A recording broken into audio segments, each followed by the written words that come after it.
Is anybody talking yet? I don't hear anything. Hopefully you can hear me. I can hear you, Andy. Perfect. Thank you.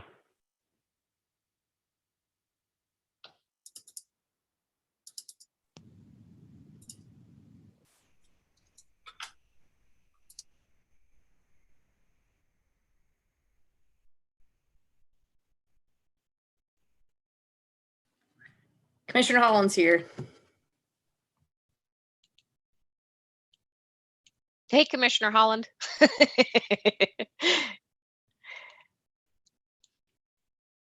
How's that baby of yours? Oh, he's good. Growing fast, already 7 months old. Holy cow. Goes by fast. It does. Fun times. Hey, Rhonda, Nick, Andy. Howdy. Wah, wah, wah, Rhonda. Wah, wah, wah.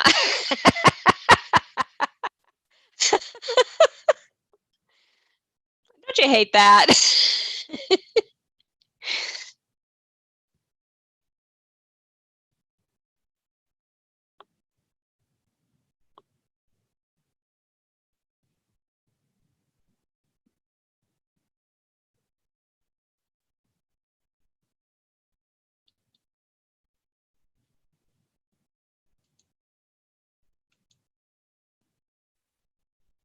Oh, I don't hear Rhonda. There you go.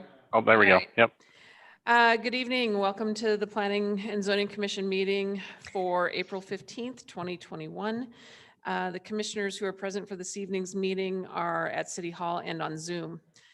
We have staff from the city attorney and clerk's offices, as well as city planning department.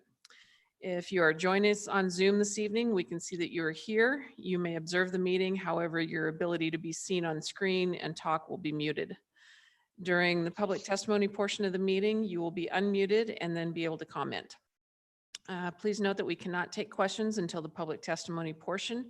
If you have a process question during the meeting, please email cityclerk@meridiancity.org and they will reply as quickly as possible. If you simply want to watch the meeting this evening, we encourage you to watch this on streaming the city's YouTube channel. You can access it at meridiancity.org/live. So with that, let's begin with roll call. Madam Chair, thank you very much. I would like to get your advice on proceeding. I just realized we do not currently have our legal counsel in attendance as of yet. I do know she is running a few minutes behind.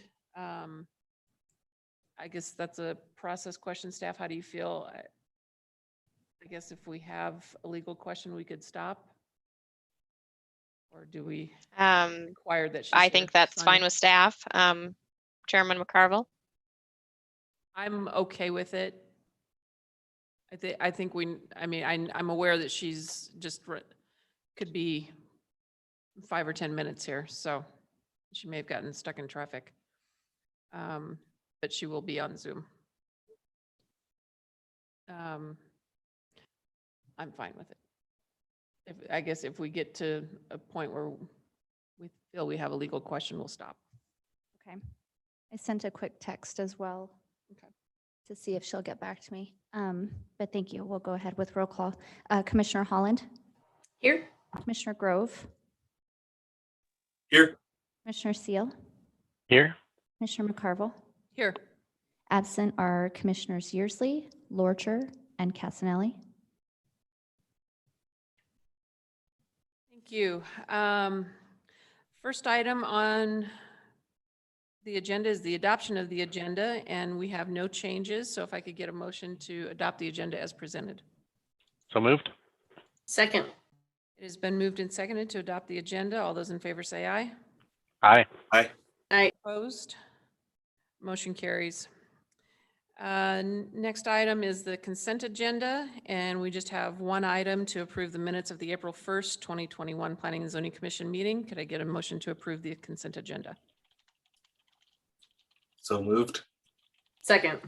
It has been moved and seconded to approve the consent agenda. All those in favor say aye. Aye. Aye. Aye. Opposed? Motion carries.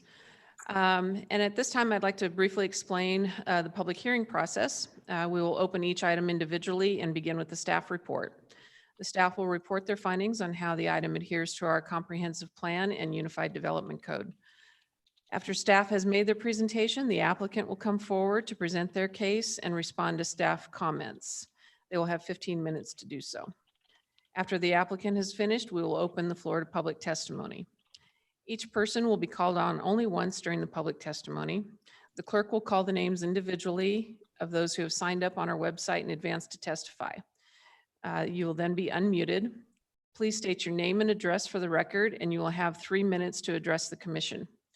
If you have previously sent pictures or a presentation for the meeting, it will be displayed on the screen and our clerk will run the presentation. If you have established that you are speaking on behalf of a larger group like an HOA where others from that group will not be speaking, you will have up to 10 minutes. After all those who have signed up in advance have spoken, we will invite any others who may wish to testify. If you wish to speak on the topic, you may press raise hand button on the Zoom app, or if you're only listening on a phone, please press *9 and wait for your name to be called. If you're listening on multiple devices, a computer and a phone, for example, please be sure to mute those extra devices so we do not experience feedback and we can hear you clearly. When you are finished, if the commission does not have questions for you, you will be muted and no longer have the ability to speak. Please remember, we will not call on you a second time. After the testimony has been heard, the applicant will be given another 10 minutes to come back and respond. When the applicant has finished responding to questions and concerns, we will close the public hearing and the commissioners will have the opportunity to discuss and hopefully be able to make final decisions or recommendations to City Council as needed. So at this time, we'd like to open the public hearing or continue the public hearing for H-2021-0012, Jakers Drive-Through Edition, and we'll begin with the staff report. Thank you, Madam Chair. Can you all see my presentation? Yes. Okay. I think we've got a different one. Okay, hang on just a minute here. I was afraid that I might not have that right. We've got Pine 43 up there right now. Okay, hang on a second here. Having a hard time seeing all my screens with my, hang on.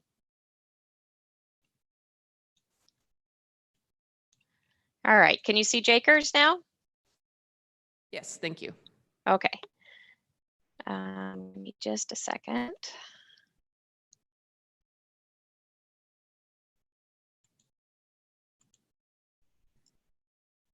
Alrighty. So the first application before you tonight is a request for a conditional use permit. This site consists of 1.37 acres of land. It's zoned CG and is located at 3268 East Pine Avenue. Adjacent land uses and zoning, commercial uses to the north, south, and west, zone CG, and single-family residential to the east, zoned R4. The comprehensive plan future land use map designation for this site is commercial. A conditional use permit for a drive-through establishment within 300 feet of a residential zoning district and residential uses to the east in Crossroads subdivision in the CG zoning district. Two 25 square foot, 5 by 5 foot structures are proposed for a drive-through menu handout and order placement and pickup along the south side of the existing Jakers restaurant.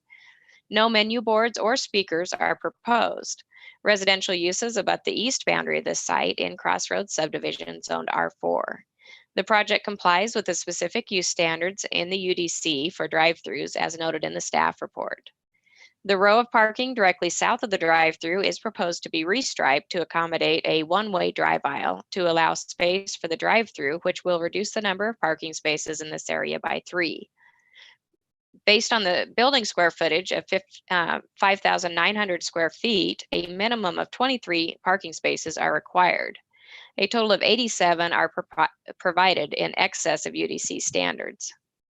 Conceptual building elevations were submitted as shown. They consist of stucco panels with 2-inch wide recessed gold colored metal flashing accents and asphalt roofing. The materials and colors coincide with that of the existing restaurant building. Design review of the structures has been approved by the director with this application. No written testimony has been received on this application, and staff is recommending approval with the conditions in the staff report. Staff will stand for any questions. Thank you. And just point of procedure, I see our attorney joined before Sonia started her presentation. So thank you. Would the applicant like to come forward?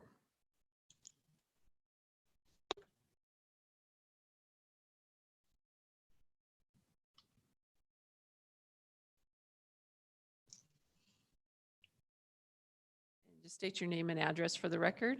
And it, Anderson, BRS Architect. can you, yeah, you almost got to eat that Oh, thing. sorry. Sorry. There you Mark go. Anderson, BRS Architects. Address is 1010 South Alante Place. Okay. Suite number 100 in Boise. Did you have anything to add to the staff report or anything you'd like us to know about your project? Negative. Okay. Oh, we're going to see if we have anybody signed in to testify then. Okay. Do we have any questions for the applicant or staff? I'll take that as a no. Okay. If you'd like to sit down, we'll open the public testimony then.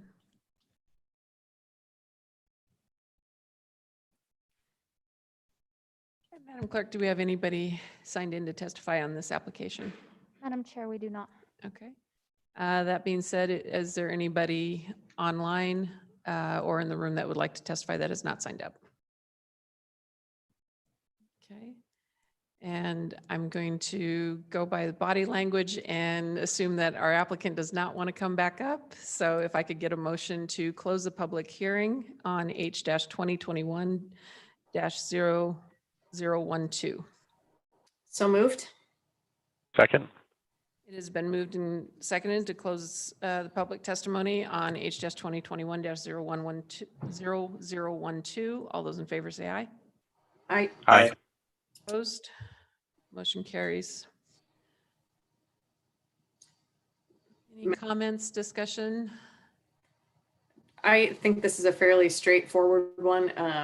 Doesn't have a lot of concerns to me. I think there's ample parking there. It'll be nice for having a drive-up window and give them some more flexibility on how to continue operating as a restaurant. I don't see any concerns knowing where this is located.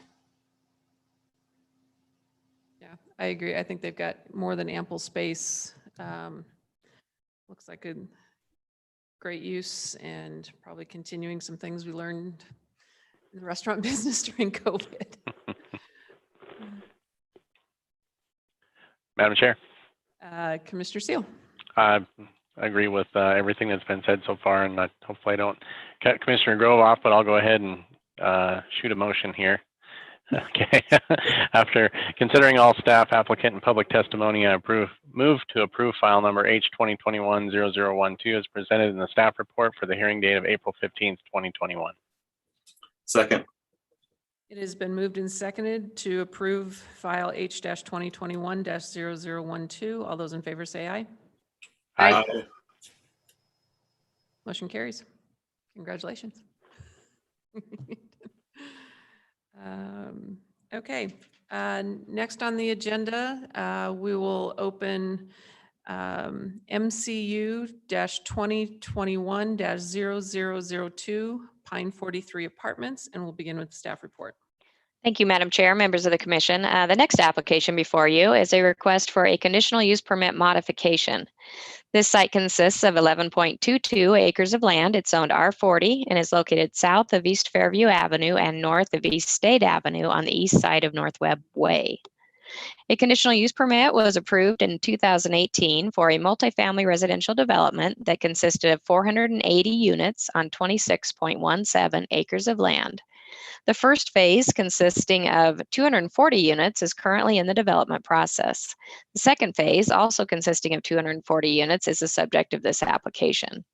The comprehensive plan future land use map designation is mixed use community. Modification to the previously approved conditional use permit, file number H-2018-0001, is requested to revise the site layout for the northeast 11.22 acre portion of the development to include a consolidation of common open space into more usable areas. The addition of a 7,047 square foot clubhouse and other amenities, and a change to the mix of unit types within the development. No changes are proposed to the number of residential units or structures. The proposed plan includes a mix of 1, 2, and 3 bedroom units and an increase in 1 bedroom units from 60 to 80, a decrease in 2 bedroom units from 120 to 110, and a decrease in 3 bedroom units from 60 to 50 for a better better mix of unit types available for rent. The proposed plan includes a significant increase and reconfiguration of common open space from 2 acres to 2.7 acres, resulting in an increase of 0.71 of an acre in excess of UDC standards. Site amenities approved for this phase consisted of a fitness building and/or sports court, play equipment, and plaza, and community grill areas with park-style charcoal grills with an optional shade structure or cover dispersed throughout the development.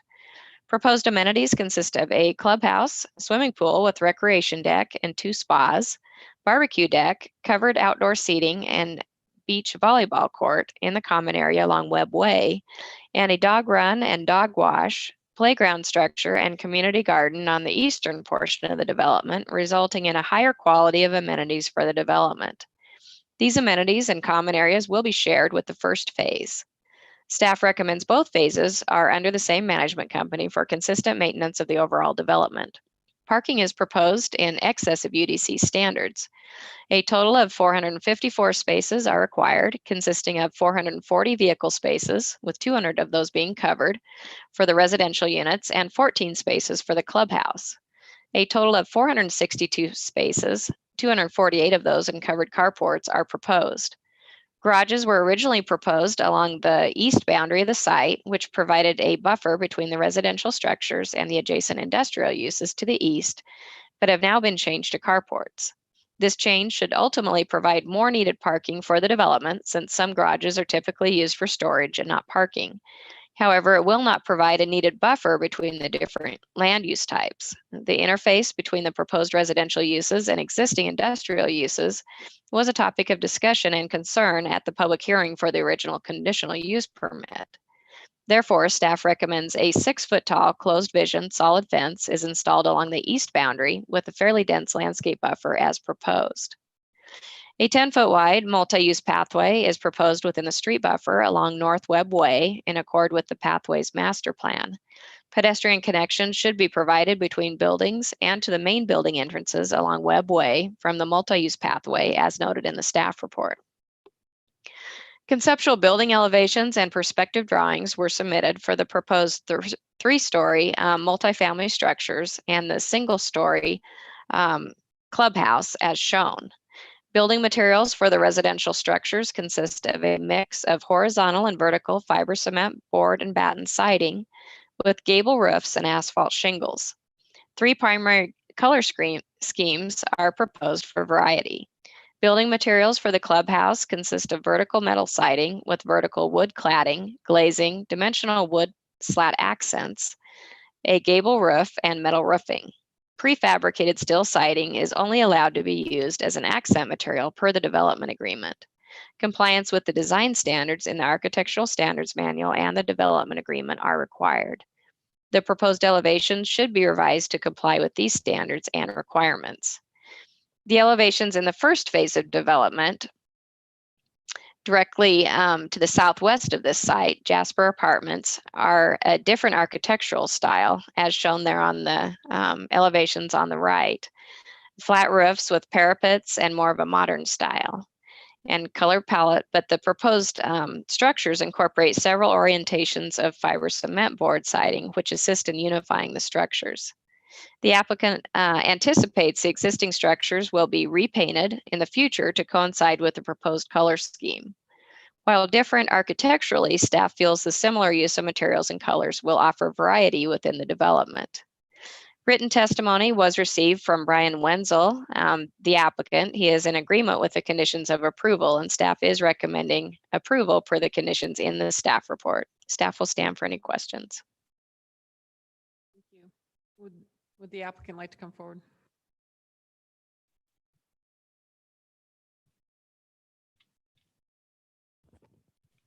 Gary Sorensen, one moment, please.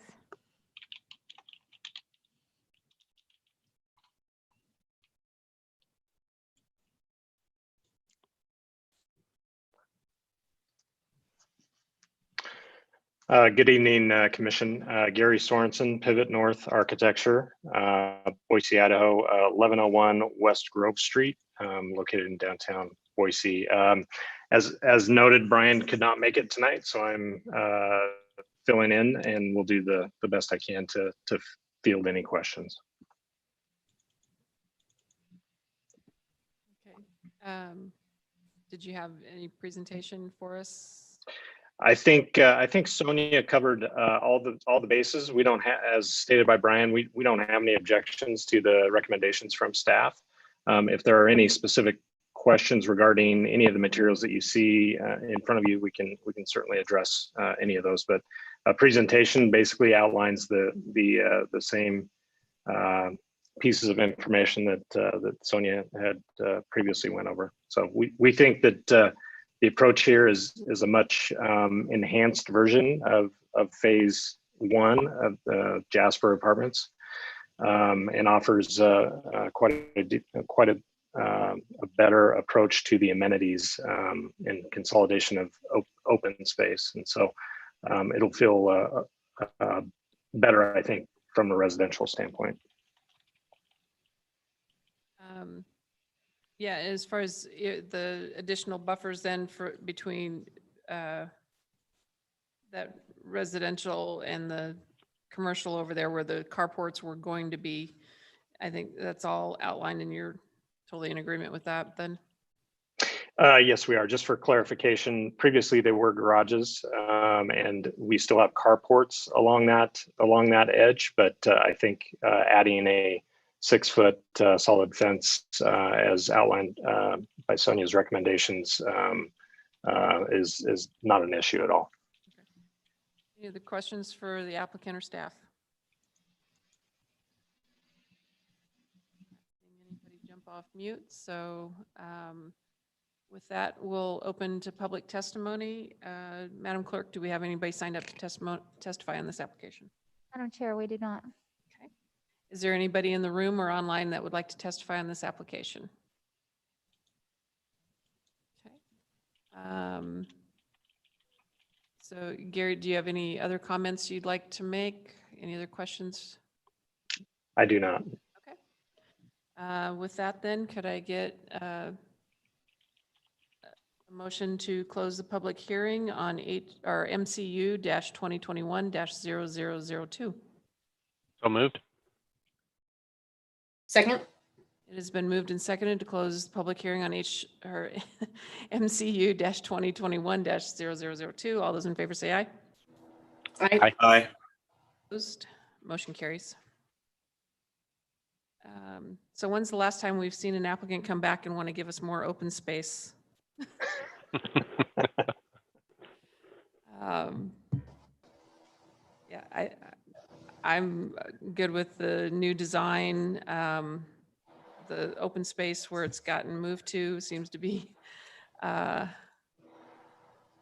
much more usable. Any other thoughts or concerns? Madam Chair, Mr. Grove. I'd just say adding more open space, probably, as pointed out by staff, better utilization of parking to ensure parking, and that the applicant is in full agreement with the staff's recommendation. It makes it pretty easy to get on board with this, I think. Madam Chair? Commissioner Seal. Yeah, I mean, part of it is they're giving more open space, but part of it is the renumbering of some of the apartments that are in there. So just want to make sure that according to what I read anyway. So they have a lot more 1-bedrooms that are in there. So that kind of reduces what they're required. That said, they are providing ample space in there. I like the new layout. I think the walkability of it and the accessibility of it overall is going to be improved, just by how I drive by this every day, or at least 3 times a week on my way to work. So I think the way that they have it laid out is just going to work better with what's being built already, as well as what they have to go in next to there. So overall, it's very nice. I mean, it's for multifamily.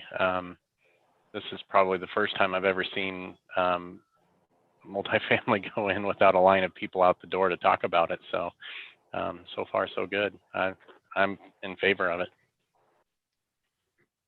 Yeah, Madam Chair, I would echo the same comments. It's nice that they want to add some additional open space, add some amenities like a clubhouse, and also reduce some of the units that were three bedrooms down to more of the 1 bedrooms. That's not common either. So I appreciate that. That'll certainly help with their parking if there's any challenges there at all. But I also appreciate the not including the carports, because I think that is what or including the carports instead of the garages, because I think that is true. People like to store stuff, not cars, in garages. We all know that from our neighborhoods. So I'm not going to cut anybody off, hopefully, but I'm going to say after considering all staff, applicant, and public testimony, I move to approve file number MCU 2021-0002 as presented in the staff report for the hearing date of April 15th, 2021 with no modifications. Second. Moved and seconded to approve file MCU 2021-0002. All those in favor say aye. Aye. Aye. Opposed? Motion carries.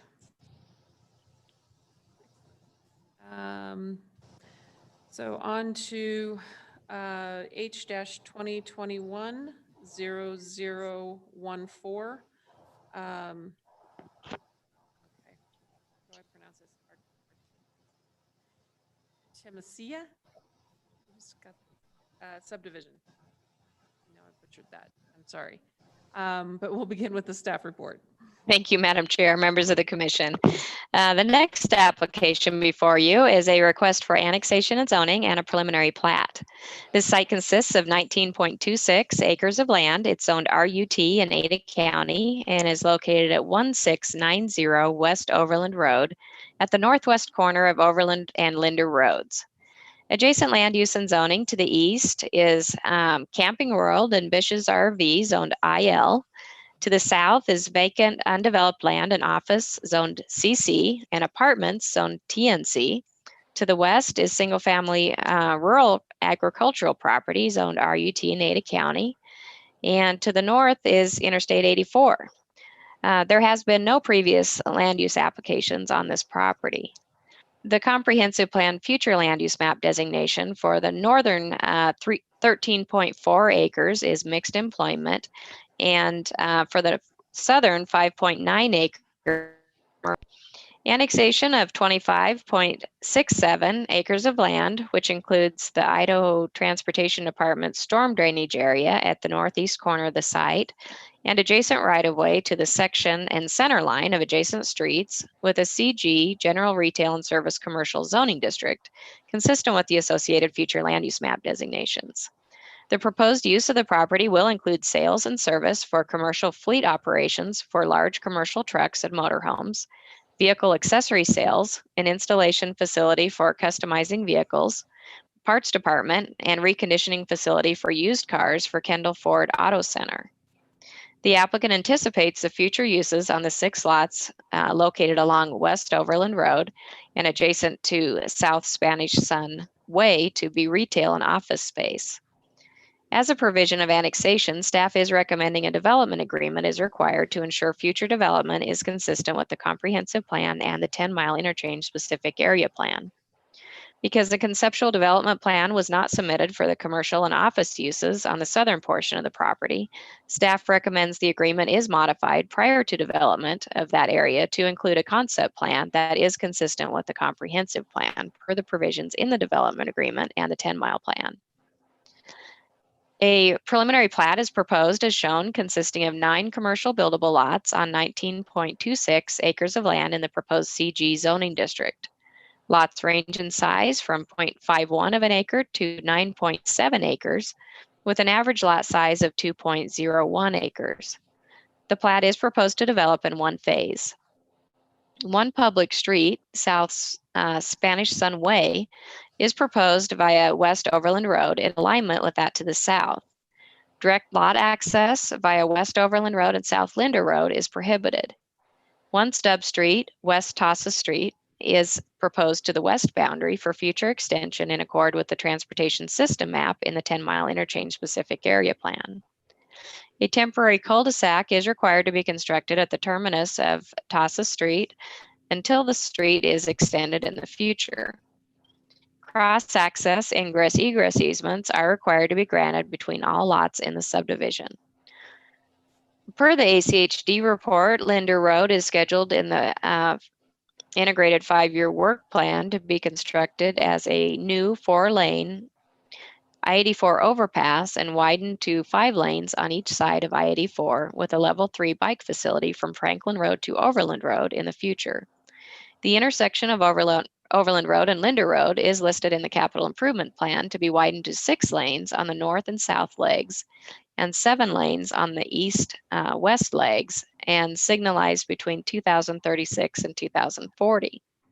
A future traffic signal is planned at the Linder and Overland Road intersection and scheduled for 2031 to 2035, but may be accelerated if the Linder Road overpass becomes a priority. For this reason, and because Overland Road is fully built out, a traffic impact study was not required by ACHD with this application. Landscape street buffers are proposed as required adjacent to public streets per UDC. Way is proposed as required within the street buffers along South Linder Road in accord with the Pathways Master Plan. Detached sidewalks are required along all streets with street trees. The hardened drain crosses the northeast corner of the site and is proposed to be piped. Conceptual building elevations were submitted for the Kendall Ford site as shown. 2 single-story structures are proposed on Lot 1, Block 1, with building materials consisting of ACM panels, which are aluminum composite, corrugated horizontal metal panels, CMU in 2 different colors, metal sunscreens, and canopies are proposed over some windows. Overhead doors are proposed on the northeast and west sides of the building. Final design must comply with the design standards in the 10-mile interchange specific area plan and the design standards in the Architectural Standards Manual. Written testimony was received on this application from Becky McKay, the applicant's representative, Engineering Solutions. She is in agreement with the staff report. Staff is recommending approval with the requirement of a development agreement per the provisions in the staff report. Staff will stand for any questions. Thank you, Sonia. Would the applicant like to come forward?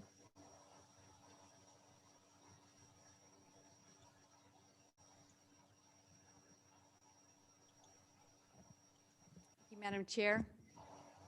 Good evening, members of the commission. I'm Becky McKay with Engineering Solutions, 1029 North Rosario in Meridian. I'm representing Idaho Auto Mall LLC on this particular application that's before you, which is an annexation and rezone, as Sonia indicated, to CG or General Retail Service Commercial. Bill, are you having trouble? Okay. That's okay. That's okay. Are we hearing Becky okay? Dean? Can you hear me? You're good. Okay. So I'll go ahead and we have, along with our annexation and rezone application, we have a preliminary plat for 9 commercial lots on 19.26 acres. The reason that the acreage for the annexation and rezone is 25.67 is because the city had requested that we include the ITD storm drainage pond that is not a part of our project in our northeast corner, and obviously include any right-of-way that adjoins us so that there's no gaps in the city limits. The principal primary use on the property will be for a Kendall Ford Auto Center. This center, as Sonia indicated, includes sales and service of commercial fleet operations for large commercial trucks. And then a lot of the motorhomes nowadays have a Ford like pickup on the front or van on the front. So they will be doing warranty work on that or service work. And then they have vehicle accessory sales and installation facility for customizing vehicles. At this time, they have, I've been told, multiple facilities throughout the valley where they have different uses. And so what they're trying to do at this site is consolidate those uses and have them at one location. They'll have a parts department. They'll have a reconditioning facility for their used cars. They picked this particular property because of its close proximity to an interchange. They're at 10 mile visibility along I-84, and the fact that it was located on the west side of Camping World, which sells a lot of motorhomes, which have the Ford chassis, and so that they could do the work. We have 6 additional lots in addition to the ones that will be utilized for the Ford Auto Center, where it will be retail or office uses. We don't have any particular users at this time, but we obviously have designed the development to be in compliance with the 10 mile specific area plan, where we have a mixture of uses, which would include a kind of the light industrial, the retail, and the office. As Sonia stated earlier, Camping World is designated or zoned IL, light industrial. South Ridge, that is just south of us, has community business district, traditional neighborhood center. And then to the west, we have an agricultural parcel that also has a residence on it, but will eventually redevelop. We did hold 2 neighborhood meetings on the property. Representatives from Camping World and the owner of the property to the west, Mr. Blomberg, did attend our neighborhood meetings. They had no objections to the project. They were supportive of it. They thought it was a good use and thought it would complement that area. The property has 2 designations on it under the 10 mile interchange specific area plan, a mixed employment and a mixed use commercial. The CG zoning, we debated that with the staff in the multiple pre-application conferences that we had, and it was determined that the CG would be the most appropriate zoning designation over a light industrial. Since we would not have any uses that would fall within that light industrial zone. One of the questions that came up about the Kendall Ford Center was obviously the architecture. The architect, Adam Garcia, has been working diligently with the staff and the design guidelines on the 10 mile specific area plan to make sure that the architecture meets those guidelines. Initially, they had 1 large building. They did break that into 2 buildings. They kind of reoriented it so the bulk of that building was not so massive from I-84. And so we have 2 buildings with a combined square footage of about 92,307 square feet. In there, there will be approximately 85 to 100 employees that, like I said, will be relocated from other sites throughout the Treasure Valley. So they're trying to consolidate their facility here in Meridian. The cost of this building and the infrastructure to support it will be approximately $20 million. So it is a big facility. It will be a big boost for the city of Meridian, and they are glad to be a part of Meridian. They have their headquarters were initially out of state. They relocated those to Boise, and they have since bought a building at Silverstone development off Eagle Road and did tenant improvements. And so their corporate headquarters are now in the city of Meridian, along with this facility. And so obviously they want to be a part of this community, and they're excited about building this and getting going as soon as possible. One of the things on the 10-mile specific area plan was that it has provisions where it requires that the project not take direct access to Overland or Linder. We have a public commercial street that lines up with Spanish Sun located to the south. And then we have a public commercial street that then as it comes in on Spanish Sun will turn westward and stub to the adjoining property. That is in compliance with the transportation plan of the 10-mile plan. And we did work with staff on locating that. The lot sizes in here range from about 9.7 acres to around, I think they go to 2 acres. So we have a variety of lot sizes, and the reasoning between that was to provide different lots for different uses so that we could attract other retail or office within our particular development. The staff required that we provide 20 foot of landscaping along the Overland Road frontage. We will be installing detached sidewalks. Overland Road is built out to its 5 lanes. And then Linder is an unimproved public right-of-way. It's intended that there'll be an overpass there. Ada County Highway District did notify us that they needed additional right-of-way for that overpass and to accommodate that Linder Road signalized intersection at Overland. We did modify our preliminary plat from the original submittal to accommodate that, and we did resubmit that to the city of Meridian. Along the west boundary, even though that may redevelop to some type of commercial usage, we are required to have a 20-foot wide landscape buffer based on the fact that it is currently a residential ag use. And so that is incorporated into our plan. We did respectfully request within our application that we be allowed 1 building permit for the Kendall Ford Auto Center prior to recording of the plat, because they are anxious to get going on their construction.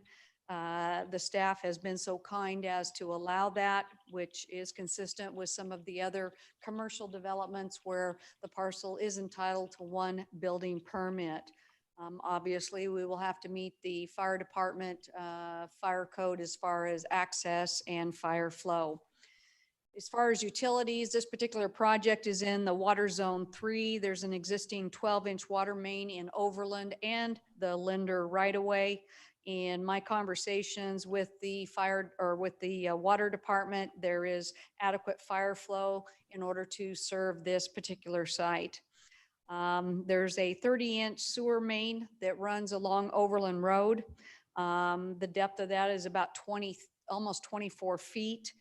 We did run our sewer profiles because the Public Works Department wanted me to verify that we could sewer our Kendall Auto Center into that line. And we did substantiate that is doable. In addition, oh, I'm sorry, that's my phone. Might be my child. I apologize. In addition to that, the Meridian Public Works Sewer Master Plan shows an 8-inch sewer main that will run parallel with I-84 to serve additional properties to the east. The Public Works Department has asked us to trust fund for our 335 linear feet of that 8-inch future sewer line, and to provide that easement so that sewer can be provided beyond our boundary, because some of those parcels that are to the east of us cannot sewer into Overland Road because the properties drop off to the north.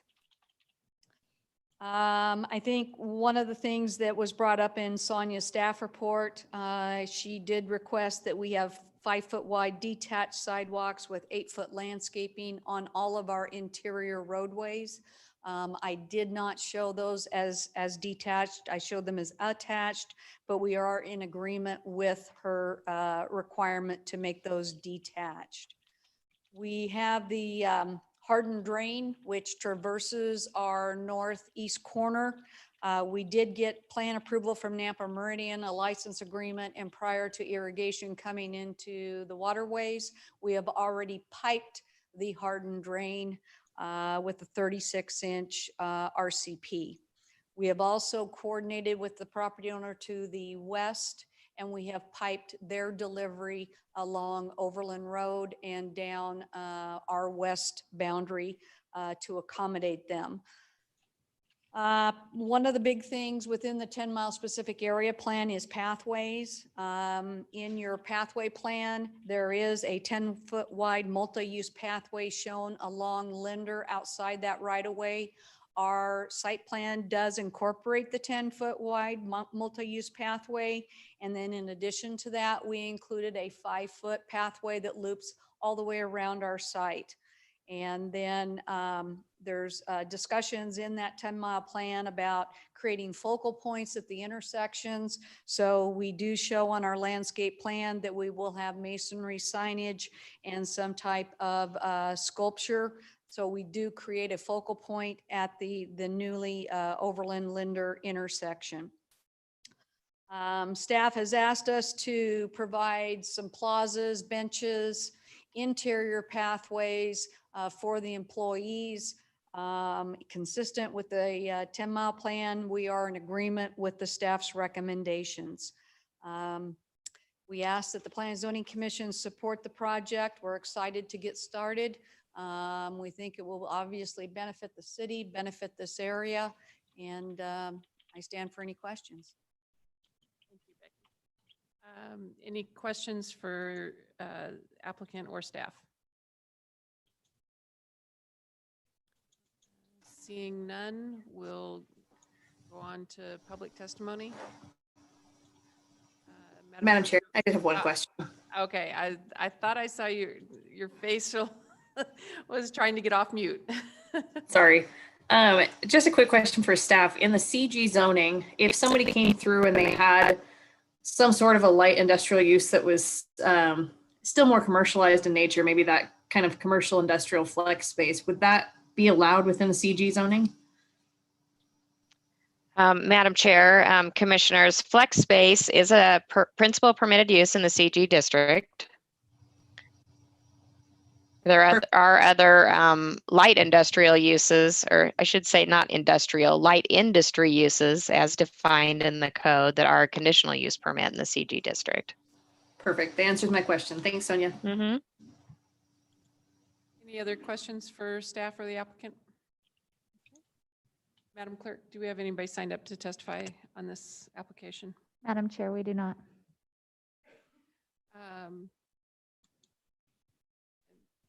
Becky, do you have any other thoughts? Okay. I do have one question. How do you pronounce it? I'm going to make you walk all the way back up here for that.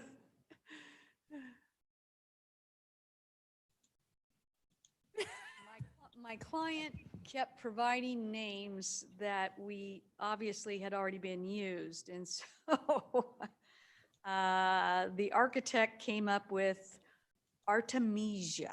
Artemisia, that's perfect. Artemisia. I had a difficult time pronouncing it, and every time I spell it differently.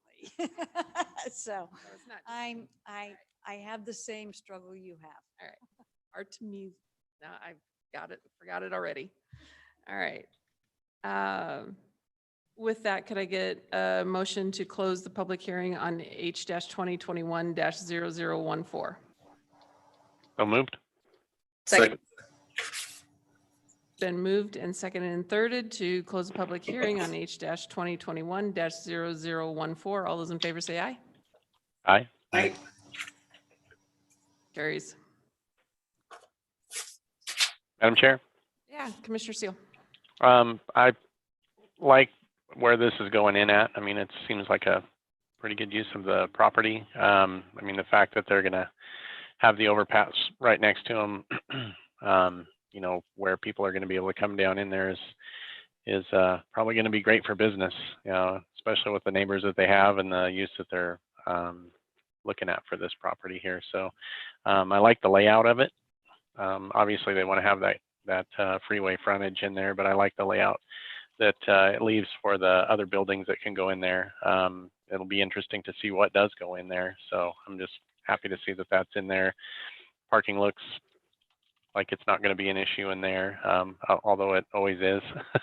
Doesn't matter how many parking spots you put in, it's always an issue. So, but overall I like it. I think it'll be a good fit for the community and for the business, and allow them to continue to grow.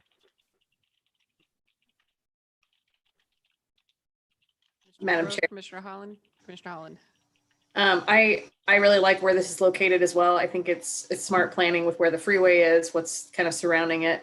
And I also like the size dimensions of the other lots that are proposed on the frontage, because they're in the category that's kind of missing in the market. So it's nice to have a few more shovel-ready properties for future flex space tenants, future other commercial buildings. I think it gives a lot of variability for some of these small to mid-sized projects that could be a really good fit here as well.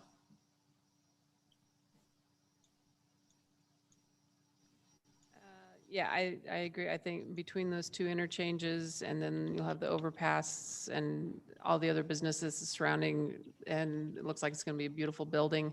Appreciate the thought that's gone into it. Yeah, I'm in support of it as well. Commissioner Grove, would you like to do the honors Sure. or give other thoughts? Looks good. I'm always in favor of anything that can continue to increase the employment opportunities in Meridian, and this looks like a good opportunity here. So after considering all staff, applicant, and public testimony, I move to recommend approval to the City Council of file number H 2021 -0014 as presented in the staff report for the hearing date of April 15th, 2021 with no modifications. Is that, or did I miss a modification? I'll second that. It has been moved and seconded to recommend approval on H-2021-0014. All those in favor say aye. Aye. Opposed? Motion carries. All right, moving right along. Next item on the agenda is H-2021-0013, and much simpler name, Roberts Annexation. We'll begin with the staff report. Good evening, Planning Commission. Alan Tiefenbach, planner with the City of Meridian. Can everybody hear me and see my screen? Thumbs up. Thank you very much. All right. This is an annexation of a little more than 1.5 acres of land with an R2 zone district. The property is zoned R1 in Ada County. It's surrounded by unincorporated rural land and R8 zoned land in the City of Meridian. The comprehensive plan recommends this for low density residential. Again, this is an annexation of 1.7 acres with the R2 zone district. So just a quick background on the property. So the property is right now comprised of 2 lots. And these lots are presently zoned R1 in unincorporated Ada County. The southern lot, until just recently, had contained a 4,000 square foot residence. The applicant demolished this single family residence in anticipation of building a bigger one, a 6,000 square foot house with a detached shop and a garage. When the applicant went to the county to get a building permit, the county told the applicant that they needed to annex it into the city and they wouldn't issue a building permit. Here is a site plan that shows what they want to build now. That's on the left. That's a 6,000 square foot house. On the right there is just to give you sort of a concept of where the project site is, to see the heritage subdivision that is surrounding it. It's important to note that the nearest available sewer main is located in Locust Grove, about 1,400 feet north of the subject property. The applicant has requested and asked for the city engineer and the public works director for a waiver, and because they did not want to have to when you annex into the city, you have to hook up to water and sewer. Obviously, 1,400 feet is quite a ways for one applicant for one house to have to run a sewer main. That's very costly. They've asked for a waiver from that. That waiver has been approved. what that means, and there's a condition now in the development agreement that when, if the surrounding area does annex in the future, and or if the city or somebody else expands that water main from the north to the south, that 1,400 feet, then at that time the applicant will have to tie into that sewer main. But until that time, the applicant can remain on well. Now, in regard to water, there's kind of a different story. So when you hook up to city water, what you have to do is you have to extend the water main to the property line so that adjacent properties can eventually hook up. So that the UDC requires this applicant to extend the water main from the intersection of Locust Grove and Paradise east along the property line to the eastern property line.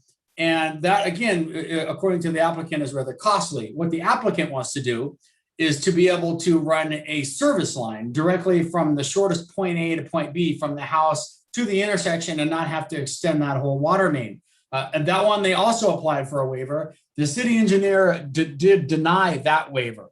My understanding at this point is that the applicant is going to appeal this waiver to the council. That's something that you could discuss if you'd like, Planning Commission, but ultimately it would be the city council that would decide if the applicant would do that.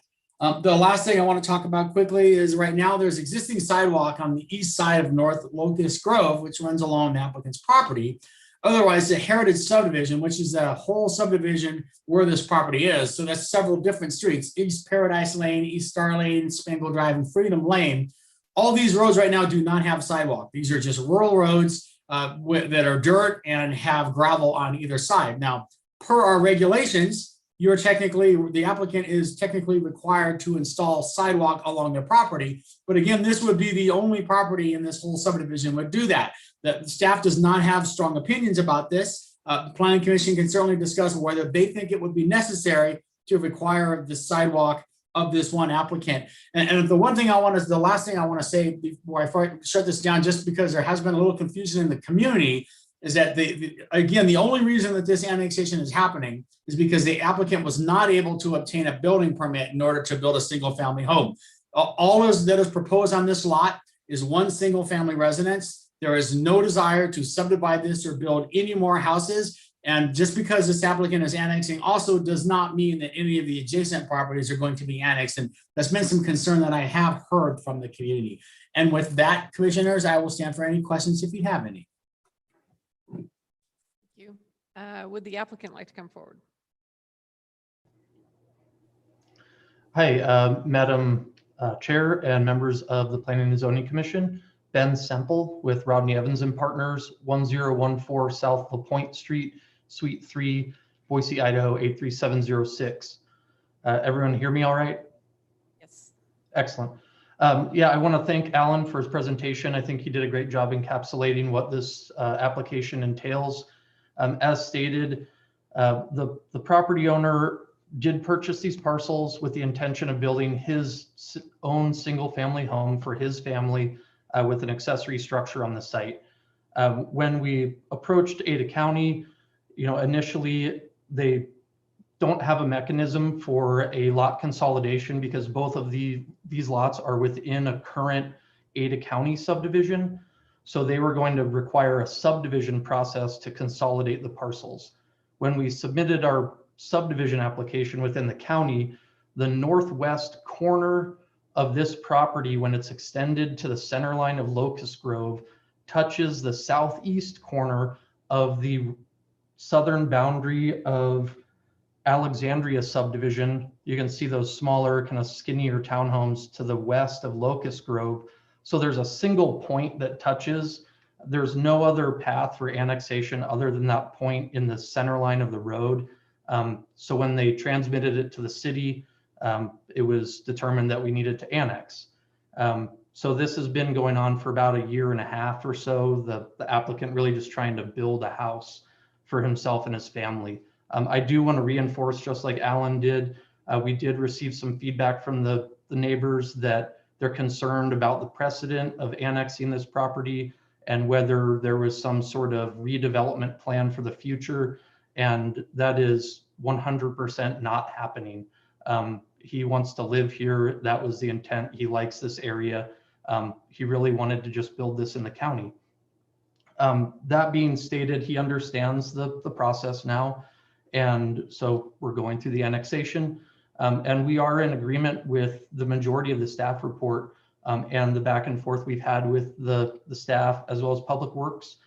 There's a couple items that we are a little concerned about, the economic ramifications to a single homeowner needing to, one, extend an 8-inch water main approximately, approximately 285 feet down Paradise Lane in order to provide a single service line to his property. No other properties in this area have annexed or have indicated their desire to annex. I understand that that's, maybe not the case in the future because all of these other properties are on wells. They will not be connecting to that service or that water main in Paradise. That's kind of the reasoning behind why we're going to request a review of that denial of our waiver request for the water main extension.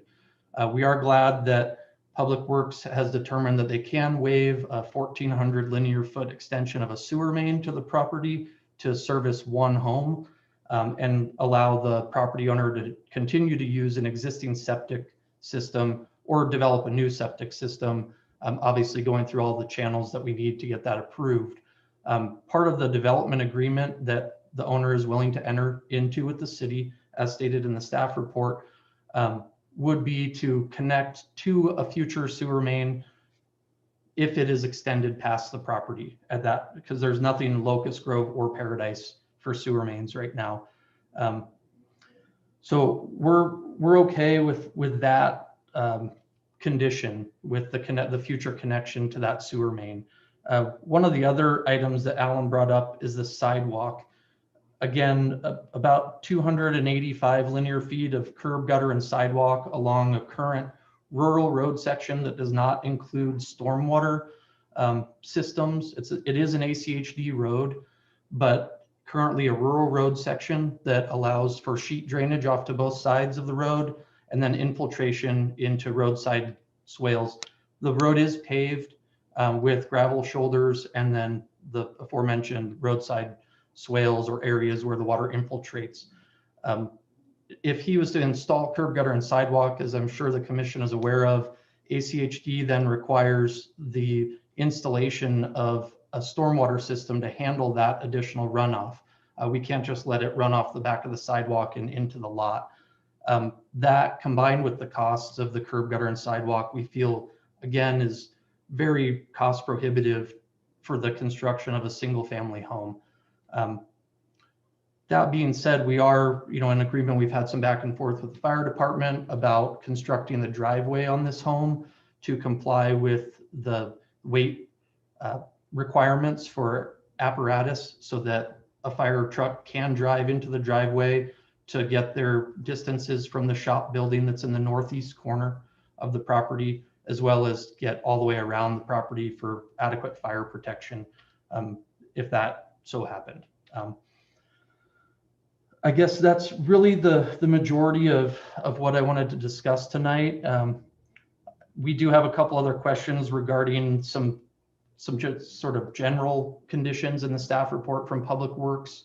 The reimbursement for infrastructure enhancement that was under 8B 2.2.2.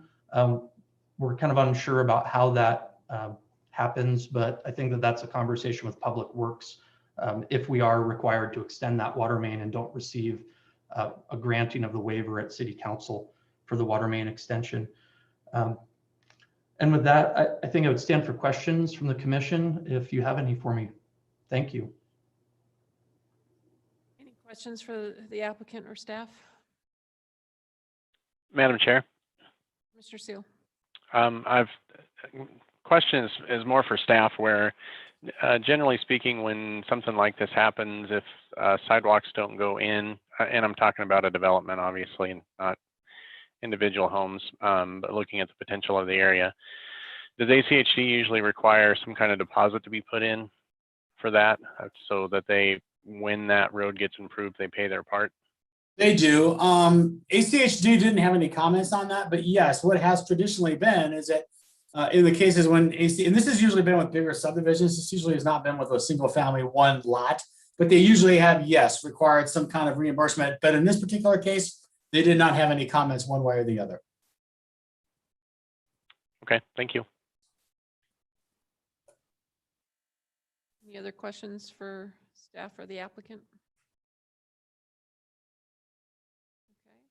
Okay. With that, we'll open to public testimony. Madam Clerk, do we have anybody signed up to testify on this application? Madam Chair, we had one citizen sign up to testify. That's Eric Reese.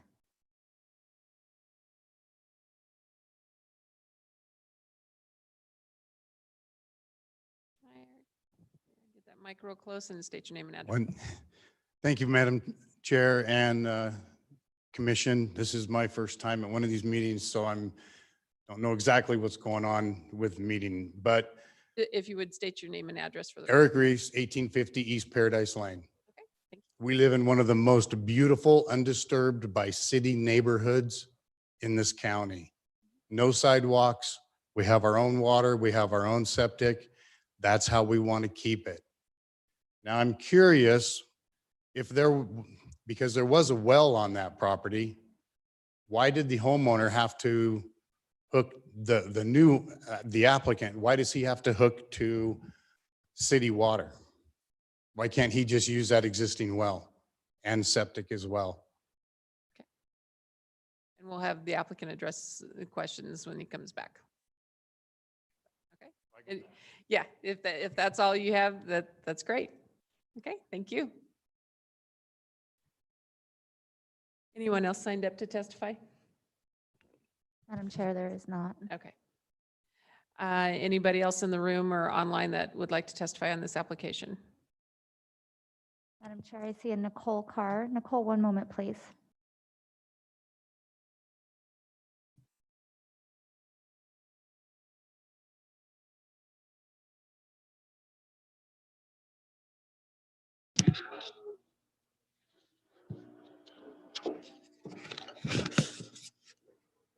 Hi, Nicole Carr, 2105 East Freedom Lane. Can everyone hear me okay? Yes, we can hear you. Thank you. Just a few questions as far as what zoning R2 means for the city of Meridian, because I'm not familiar with the zoning as we are currently R1 with the county. You are kind of muffled. If you could repeat that. Sure. My question is, as far as R2 zoning for the city of Meridian, what is allowed in R2 zoning for the city? Is that all you have? No, I had another question with zoning, if it can be changed in the future at the owner's request. And that should be it. Thank you. Anyone else wanted to testify on this application? Okay. Seeing none, would the applicant like to readdress? Oh, did you have one more? Madam Chair, Chris is indicating a wish to testify. Chris, one moment, please.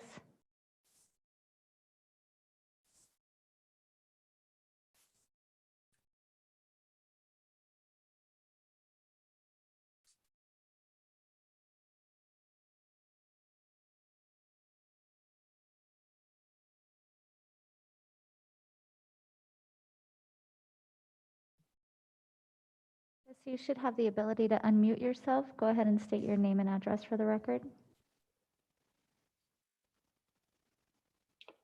Hello, can everybody hear me okay?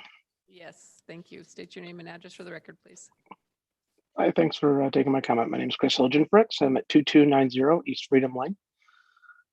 Just wanted to quickly comment that while I'm sensitive to the frustrations and the challenges that the homeowner has faced in trying to build his home on the property, I do not, as a nearby neighbor, support the concept of annexation into the city of Meridian.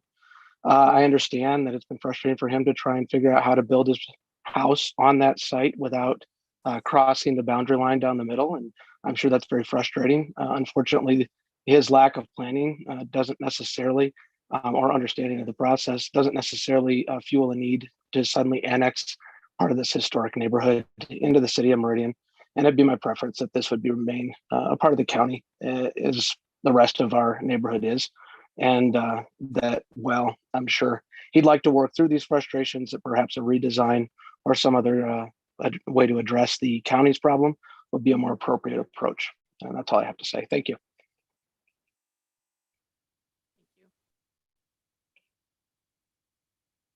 Any other comment? Any other? Madam Chair, I see no other hands raised. Okay. Oh, certainly come forward.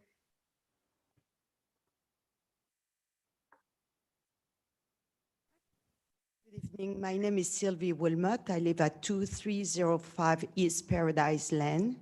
And like this gentleman before mentioned, yes, we understand the frustration that this this landowner is facing. However, like many people, this area, it's a very secluded, little protected, and it's very important for the people in this community who live in this area to the desire to keep and protect this area, which, as you know, Meridian is expanding, and we are keeping this little rural sense of community, which is very important for us. So annexing, even the gentleman who represent the the landowner was mentioning he has no desire to build something bigger, or it can be a low density development also, I believe, through R2. What make that in the future, because it's been annexed, it can be turned into something which is a low density residence. So that is a concern. Everything can be changed as soon as it's been passed. Thank you very much. Thank you.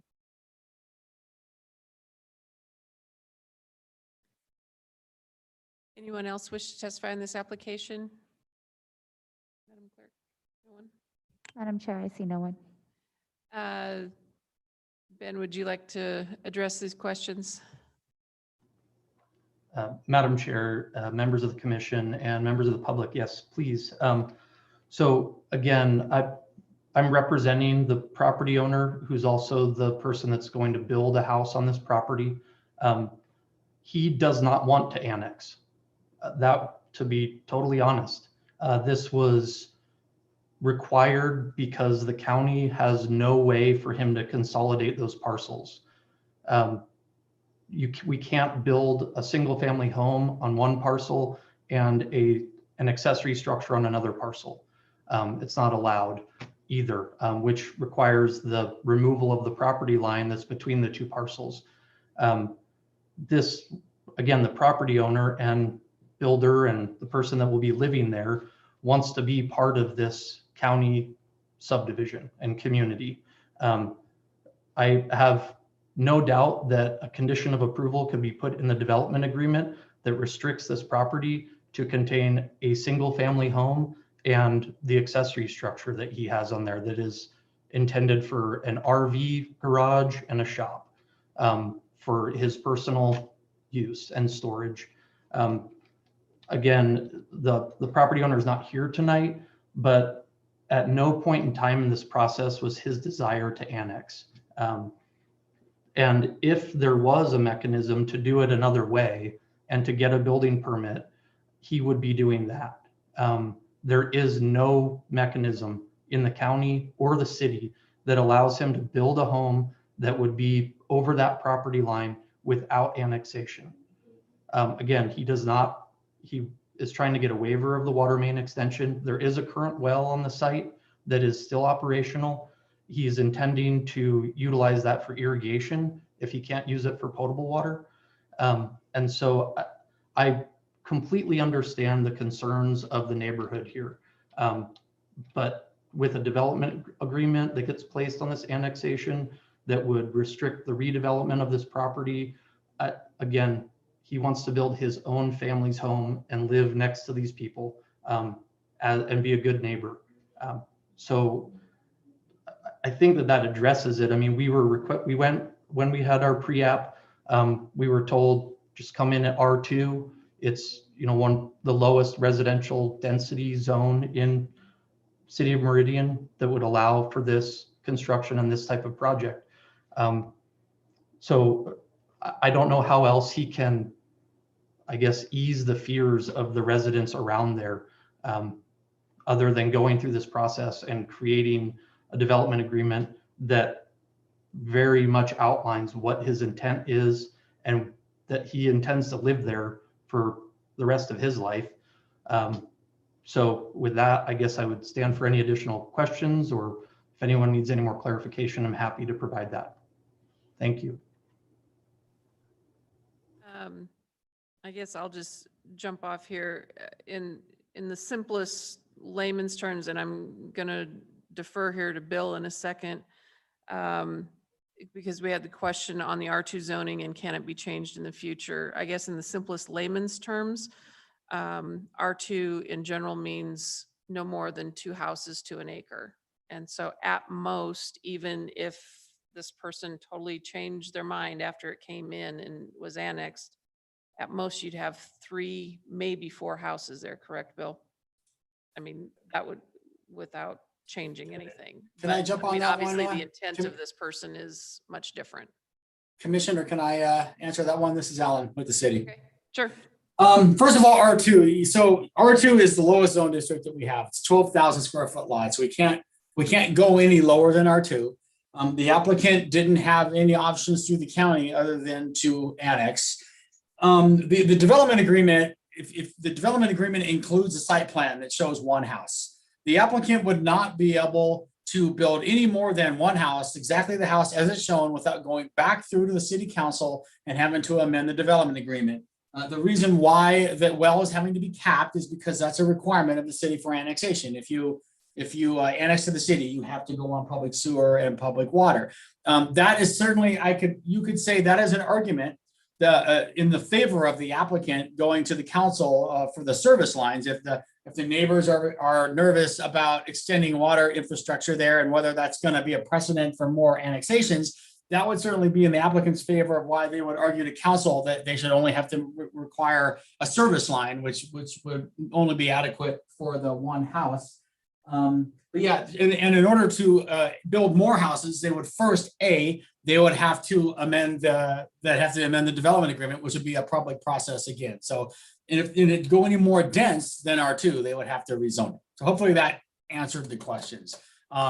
If this was denied, I don't know if they could go back to the county then and tell the county that the city wouldn't annex it and now they have to let them build it, or it's a complete loss. I'm not sure.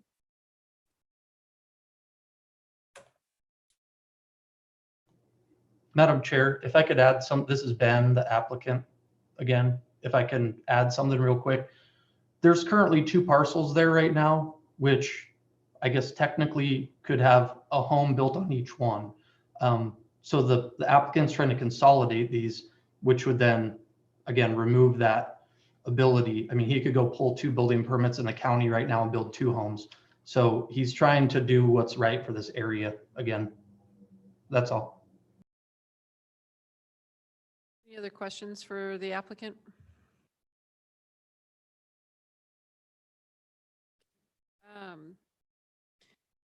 Ben, idea what you mentioned reference of an item you wanted looking at, and I think most of the things we have that are discussion items as far as the water and sewer mains, that's items for council. But there was, what was 8B-2-2, did any of the other commissioners write that one down? What was that one?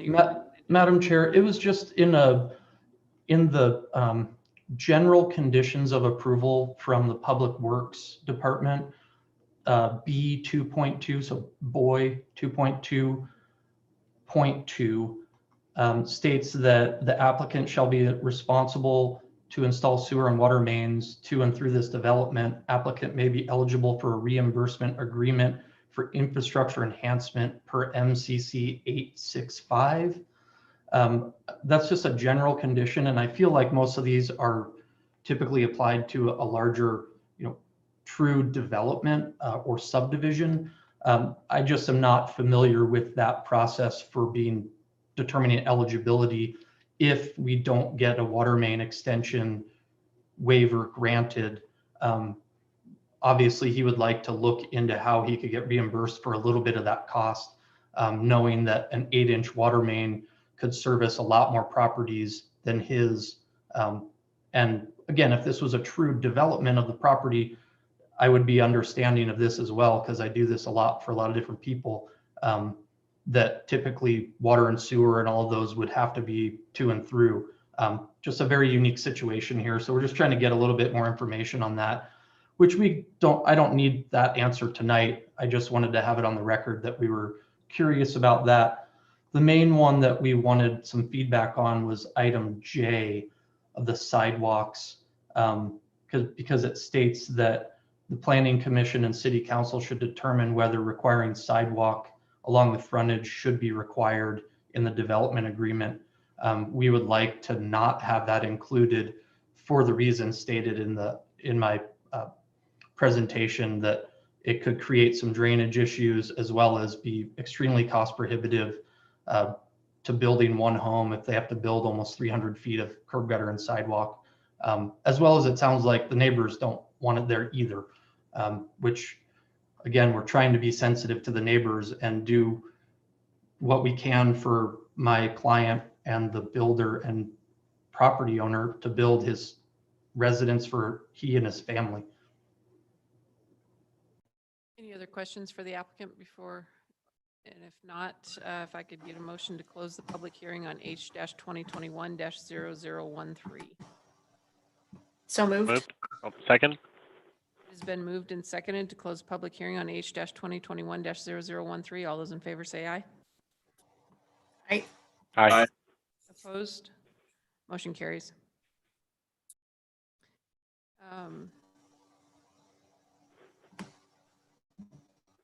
Mr. Holland and Commissioner Seal, you're both off mute. Somebody wave and see who wants to go first. Mr. Seal, you get a big grin. Yeah, I don't know that I'm grinning as much as Madam wincing Chair. on this. Oh, who was that? Commissioner Holland. Oh, go ahead. My internet connection's unstable. Commissioner Steele, why don't you go first? Okay. The whole time I'm sitting here, I'm rewinding back to when we got rid of the rural designation in Meridian, where this would fit. Not perfectly, but it would definitely make things a little bit easier to make something like this go. There's a lot of stuff that's in the comprehensive plan about preserving the rural feel of Idaho or Meridian and things like that. And I understand that's what we should probably try to do with this site. The only rub to me is where it's at. I mean, this thing is right on Locust Grove. So we got to be careful of the precedent we set here, because as these develop, and they will, and they will get annexed into the city at some point. I mean, it might be when we're all dust, but at some point in time that will happen for the majority of these, if not all of them. So I want to make sure wherever we go with this that we're very, very careful with it. I understand the needs to put in the infrastructure. So as far as the water main, I completely understand that. It would be nice to be able to work with the applicant to see if there is some kind of reimbursement, because that is the first leg into this that will make it to where if somebody else wants to annex, then it's not such a stretch in order to get by that. The property that's there right by the road. So I think that definitely is something that needs to be held in there, but hopefully we can work, hopefully some work can be done with the applicant in order to help alleviate some of the costs associated with it, I guess.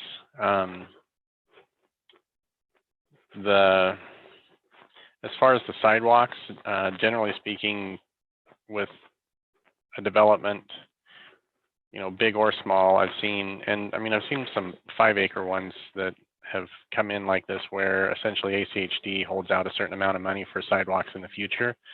To me, that's a lot more fair than make them put it in right now. That way, as the road develops, it can just be part of what develops instead of putting the entire cost on the homeowner in order to provide that right now as is, especially when it doesn't connect to anything else. I mean, this area is definitely one of the little gems in Meridian. There's a couple right in this area that had I had the money to live there, I would be right now, because I think they're just magical little places that you drive into, and it's like driving into another city. So you don't have, you have the illusion of being a little bit more rural while you're in there. It would be nice to keep that. These guys are in a rock and a hard place at this point in time. Personally, it would be, if it was in our purview to push back on the county to let this gentleman subdivide that, I would much rather go about doing that. That way, we don't have to do what the city needs to do, which is cost prohibitive for this. But as it coming into the city as an annexation, we have to protect it for the future as well. So that's about all I got for now. I'm just kind of rambling because this one's got me reeling a little bit. Madam Chair. Commissioner Holland. So to answer a couple of concerns neighbors had, and I know we already kind of addressed this, but R2 is the lowest designation unit. And as Alan stated, if they wanted to do anything other than build just one home with this, they would have to go back through an entire different public process. So I think that should hopefully ease their concerns. Also just want to note and remind folks that the city doesn't force annex anybody into the city. They're not going to be coming and telling you need to annex your property just because you're adjacent to city limits. Unless you decide to come forward and ask to be a part of the city for some reason, they're not going to be coming and pursuing you.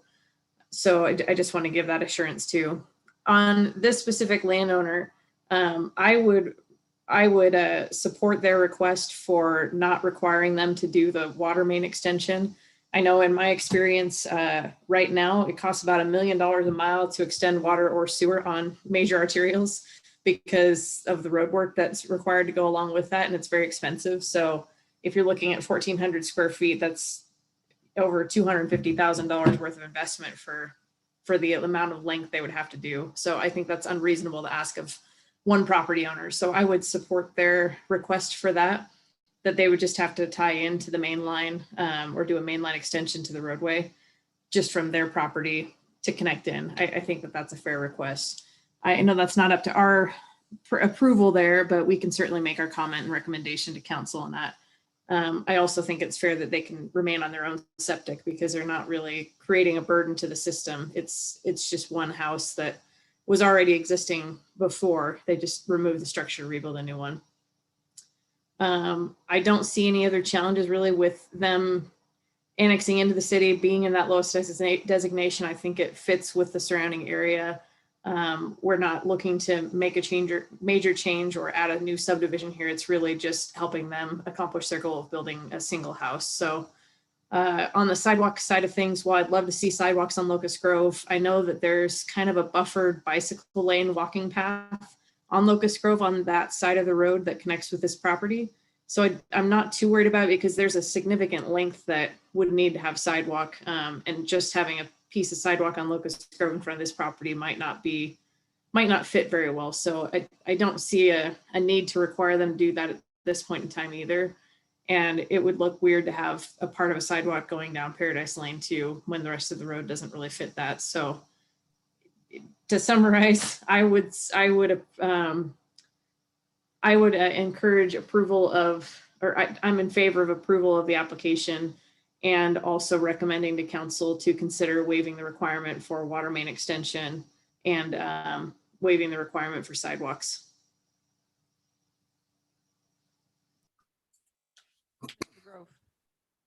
This is a tough one. I sympathize with the applicant and with the public testimony tonight. I have concerns I have long-term concerns when things are not built out as written in the code and in the plan. for the simple fact that in 5 years, as everything else around here could potentially change, we now have disjointed aspects of within our city limits, and it causes future problems for the city as development tries to tie into things. And so if we don't address it as they become available, it's harder to go back and fix the problems retroactively, you know, in terms of connections and things like that. So I think the biggest one for me is the sidewalk. Like, if it doesn't get put in now, is there a mechanism that, you know, allows this to connect in the future? You know, I guess maybe to a question to staff, like when Locust Grove gets expanded, I'm assuming sidewalks go in, but I think that's my concern, is not having a disjointed plan for the city as things develop and get built out. You know, not too far north of this is, you know, the McMillan and Locust Grove area that has commercial aspects to it. There's commercial pieces and schools relatively close to this area.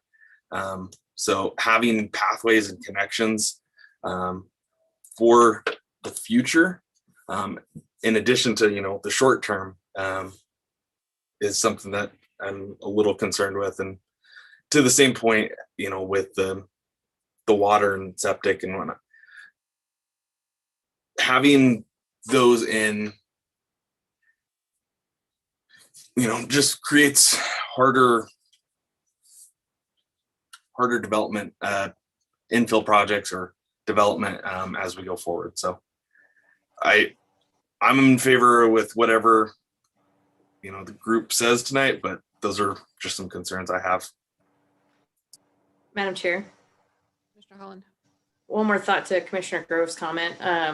Commissioner Grove, would you feel better if we asked the applicant to preserve the right of way for future sidewalks, and that they wouldn't be required to construct them at this point in time, but when the roadway is expanded in the future and neighboring properties are developing, that they would participate in adding sidewalks at that point in time?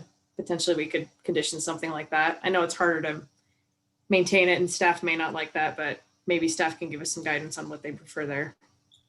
That's my question to staff right now, is when there's not sidewalks there and ACHD goes in and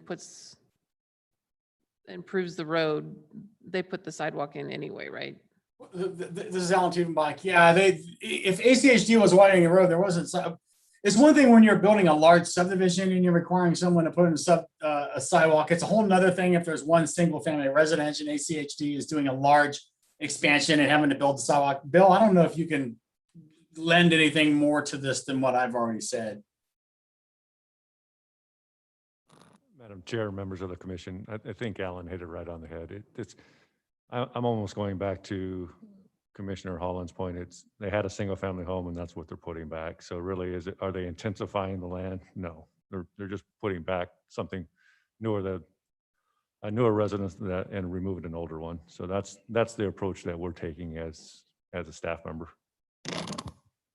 I guess, and my comments on this is there are always going to be these smaller areas in Meridian that will probably stay county just because I mean, you've got some nice homes and nice pieces of land that are just a find when you come into a city like this and somebody wants to sell one of those homes. I mean, I just think they'll be very sought after. And I think whatever we can do to help preserve this little community within our city, I think we should do. And if that means technically he's got to annex, I think we should do whatever we can to help him also preserve the community he's trying desperately to stay in and improve. And part of that is remaining part of the character of the existing community. So I don't see the point in making him have sidewalk, in front of the house. Linder, I think, will take care of itself when the road is built out. And, it's not in our purview to do the water and sewer mains, I believe, this evening. But my recommendation is if it was working, then that should be fine. It's just that he was touching on that one corner, and I think what this property owner has presented is keeping more with his community than going in and trying to subdivide in the midst of all of this, and probably a better option. I mean, if we all crave these nice big lots, and wish we would see more development coming with nice big lots like this. So I think, for those that he's got the wherewithal to do it, I'd like to support that. Madam Chair, Mr. Holland. I'm going to throw out a motion and see if it sticks. Can I throw a couple things in here? Of course. Madam Chair, I mean, I know we're talking about this, but I mean, it's not like he's putting in a 1,500 square foot house. This is a 6,000 square foot house that's going in there with an RV garage and all kinds of stuff. So, and I mean, I guess I would ask the question, if this was a business going in there, would we require it to do all these things on those exact two lots in one 6,000 square foot building? I mean, I think the answer would be, yeah, we'd require him to do it. So, I mean, unfortunately, this person is in, rock and a hard place, and I do sympathize, and I do want to see parts of the community stay rural. That said, we don't have a rural designation. We got rid of it. We have R2, and that's it. And I agree with some of the comments that Commissioner Grove said, and I feel the same way. I think if we don't at least make some kind of provisions for the infrastructure to be built or to be paid for, it's going to make it incredibly difficult for somebody behind this to try and do what they want to do with it. I think this closes off the ability for anybody else to be able to try to annex into the city, should it happen. And as soon as this parcel touches other parcels, they can annex into the city. So before we, and again, personally, I would love to own this piece of property. Personally, I would love to build a big home on it and have it not have to have any of the things that we're talking about as far as sewer, water, sidewalks, or anything along those lines. But I'm not going to be here forever, and neither is the person building this home, but the city will be. So hopefully we can come up with some kind of provision in there that makes it to where the sidewalks can be built and they contribute their amount that they need to, as well as the city and the sewer. And I don't know if that's some kind of trust or something along those lines. That would certainly make things a little bit easier, although more cost to the owner. But again, I'm like the one person that came up and talked. I mean, not understanding the process is not an excuse for things like this. So before tearing down the home and trying to build across the property line, there's definitely things that should have been done, and they weren't, and that's why we're here. So personally, I would like to see more done in order to ensure that if anything needs to go in, that is there for the next people down the line. Did I misunderstand, or, I mean, did we answer that with the concern on the sidewalk on Linder, that it would be taken care of in the process of improving Linder Road? Since it is just one house and not an entire subdivision, they kind of look at it differently. Did I misunderstand that? Well, I think that we can. ACHD it would just be done when the road improvement is done. Right, but again, the person does own this property. It does abut Locust Grove, and it will be something that other people have to pay their fair share. I think it's fair that they do as well. And again, if this was a business, we would require them to do it. There wouldn't be any talk of this at all, even if it was a 6,000 square foot business with a parking lot. That's what we would require them to do. Unfortunately, to me, that's where they're at. They're going to annex into the city of Meridian. And again, we're not all going to be here in the future when something else happens with this piece of property, or even when the road might develop or anything along those lines. I just want to make sure there's some provisions in there that account for that. That this property, this person will need to pay their fair share, or they will need to have some provision in there that allows for these things to happen.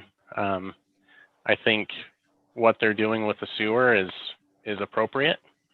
Although I don't know how that's going to be enforced in the future. I mean, can they lien the property if the person decides that they don't want to tap into the sewer at that point in time? If we do the same thing with the water main, same question. If we ask them to build sidewalks at a later, I mean, these are things that are thousands, if not tens of thousands, leading into the hundreds of thousands of dollars to do at a future time. So how do we protect that now? Because if it were me and I were building on this piece of property and somebody came to me with, here's a $200,000 or $300,000 bill in order for you to continue to live in your house, I wouldn't do it. Madam Chair, Mr. Holland. hopefully I can help answer some of those questions that you raised and concerns. In the way I've seen it done in other areas, when you've got a house like this that is not within 300 feet of city services, typically what they do is when they build the new house, they put in stubs for the water and sewer and carry it to the street line. So that way, when it becomes available in the street, they can just tie into it. So it's not as significant of an investment. So when they're doing roadway infrastructure, it's easier for them to connect in. They just pay the connection fee and then they're on the city services.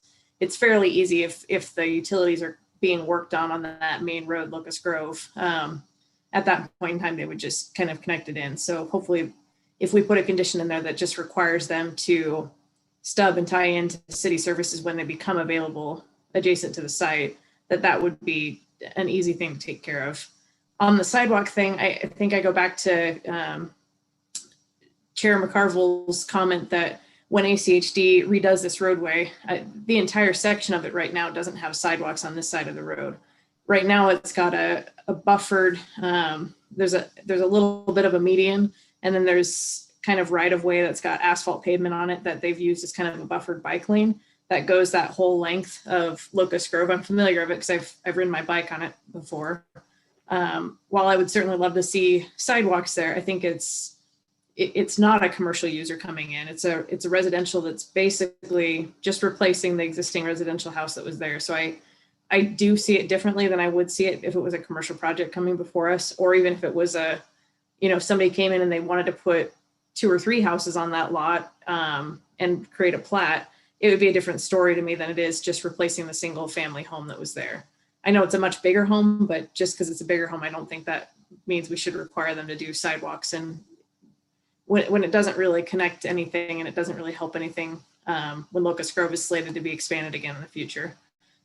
So hopefully that helps a little bit, but I'm going to make a motion and see if it helps cover some of your concerns and comments and see if we can get somewhere. So I'm going to say, after considering all staff, applicant, and public testimony, I move to recommend approval to City Council file number H-2021-0013 as presented in the staff report for the hearing date of April 15th, 2021, with the following conditions: that the applicant would not be required to provide sidewalk on Paradise Lane at this point in time, but that they would participate with ACHD, making sure that right-of-way is preserved for future sidewalks on Locust Grove when the roadway is expanded in the future. And that we would also recommend council consider the applicant's request on waivers to sewer and water connections, that they would instead create stubs to tie into the city infrastructure when it becomes available to their property, but that they wouldn't be required to extend the mains at this point in time. And I'll pause for comments and see if anybody else wants something else thrown in there. I'll second that. he covered a lot of the concerns I had. It's been moved and seconded to recommend approval with modifications on H-2021-0013. All those in favor say aye. Aye. I, Opposed? Motion carries.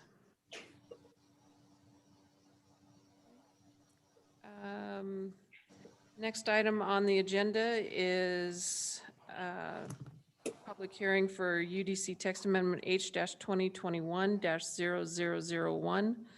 And we'll begin with staff report.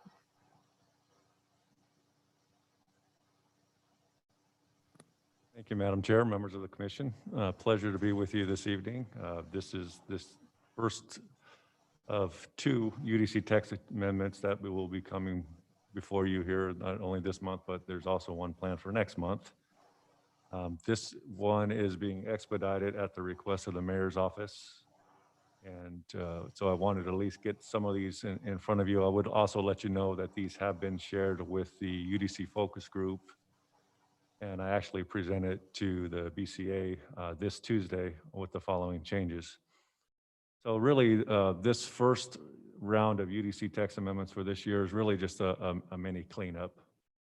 If you recall here, I think I only have one modification for you to take action on this evening, and that's particularly in regards to the first one that you see on your screen this evening. I realized after the print data, the staff report, that I needed to wordsmith the height requirements in the Old Town District a little bit better. And so I was able to do that this afternoon. And so as I conclude my presentation, I'll give you that exact language to incorporate in your motion. But I just wanted to share that with you, that as of the print date of my staff report, there have been some tweaks to some of these modifications. You also note, if you had a chance to look at the public record, staff didn't really receive official comments on the proposed changes. But as I was getting ready to prepare the application, I did send this out to the UDC focus group and let them know that I was asked to expedite the changes. And if they had any comments, provide those back to me. And so I did send those to the clerk's office today, and now they're part of the record. A lot of the concern had to do with common drive standards that I'll touch on a little bit in my presentation. And then also defining natural waterways versus man-made waterways. And I'll also share some of that thinking of why staff had added that verbiage to that section of code as well. So really tonight, there's really 3 or 4 areas that we need to focus on. One is increasing the height in our Old Town District. 2, we're making some improvements to chapter 3 of our code, which pertains to ditches, laterals, and drainage courses. And the reason why for those changes this evening is because we were recently in front of City Council and realized that some of the standards that we had in that section conflicted with our irrigation district's standards and requirements. And I was asked to minimize those conflicts with those entities, and that's what I'm proposing tonight. The other one is modifications to chapter 5 of our code, which will limit comprehensive plan map text amendments to only twice a year. And those dates would be June 15th and December 15th. And then probably the more contentious change tonight is the common drives. And I know the commission, not only does the commission, but also the council has an opinion on what that should look like moving forward. And I also want to let you know that you definitely have input and can propose changes to the language that I have before you this evening. So don't feel like you can't chime in and ask staff to make modifications to some of this text. So I'll proceed to the first change tonight. So hopefully all of you are seeing my screen here. If you recall, back in 2019, I brought forward a conditional use permit to allow a height exception in our downtown area. And I know the commission struggled with that. Some of the commissioners felt that 75 was appropriate, and some of you wanted to see more of that intensification in downtown. That's what Old Town is to go vertical. And so what staff's trying to do with this particular change is allow for that height exception in a limited area. So in chapter 1 of our code, we do define our urban core. And what we don't want to do is have a knee-jerk reaction and just approve 100 feet all throughout the Old Town boundary, because it is a larger area than just the urban core. And so this is our first attempt at allowing an increase in height at the staff level without having to go through that conditional use permit. And we're defining that. We're limiting it not only to the core, but we're also having a minimum height of 35 feet and then a maximum height of 100 feet. And now under the code, an applicant, if they wish to go taller than 100 feet, they still can, going through that conditional use process. So again, 100 feet is allowed outright with staff level approval, and anything over that would require action from this body.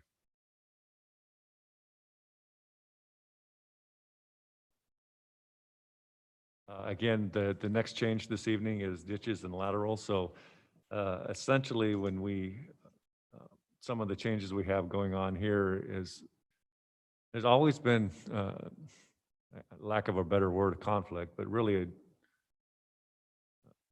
a difference of terminology as what waterways are versus what the city considers a waterway and what the irrigation considers a waterway. And a lot of times they don't like to use the word creeks or natural waterways, because in their mind, all of the canals throughout the valley are basically just delivery systems for water to farmers. And so in this attempt, what I'm trying to say is the city does recognize these different terminologies. It's in our code, it's in our comprehensive plan. And we want to be sensitive to that, but we don't want to not use that in our language of our code. So I tried to at least make it clear whether we consider it a natural water feature or natural waterway or a man-made water feature. We still want them to all be treated the same. You know, if there's an opportunity to enhance that as part of a development, we want that to continue. But we also want to be sensitive to the fact that if an applicant can't do that because of the irrigation district's rules, that we have to give you and the council the ability to say, okay, we have the irrigation district doesn't want that. We have to let those rules supersede what our code is. And so in looking at these changes here, a year or so ago, we added a definition of linear open space to our definition section of the code.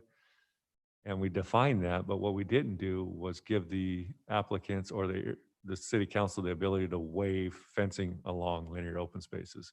We gave them the ability to waive fencing along water amenities, but not that verbiage. So in working with the city attorney's office and some of that discussion that I heard at city council, we just went ahead and defined, we added water amenity and linear open space to the section of the code.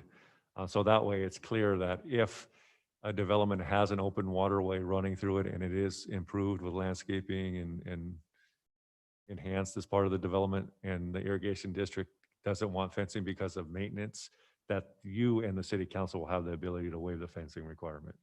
So again, it's really just trying to minimize conflicts with the irrigation district.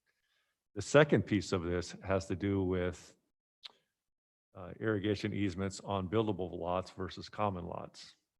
So we realized over the couple years ago, this code went into effect where any irrigation easement that was wider than 10 feet, we really wanted it to be in a common lot and not on the buildable lots for maintenance purposes.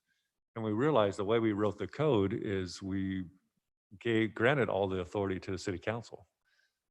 But what we were finding is a lot of times as an applicant goes through the preliminary plat process, they may not have all of those details figured out how they're going to run the ditches through the property, or something may pop up and the irrigation district requires them to run them along the back of the lots. And so we get to final plat, and if you notice this section of code, it says it has to be vetted through the council through a public hearing process, where a final plat is not a public hearing, it's a public meeting. And so we realized this code was kind of conflicting or trying to was creating more public hearing processes for us rather than just allowing the applicant to ask for that as part of their final plat change as they move from preliminary plat to final plat, I should say. And so what we've said, we've basically, rather than requiring a public hearing, we've just said the applicant can seek that waiver from the city council as part of an application. So it could happen at pre-plat with all of you, or even at final plat without the need of that public hearing. So we're just trying to clean that up and make it more of a waiver process than a public hearing process.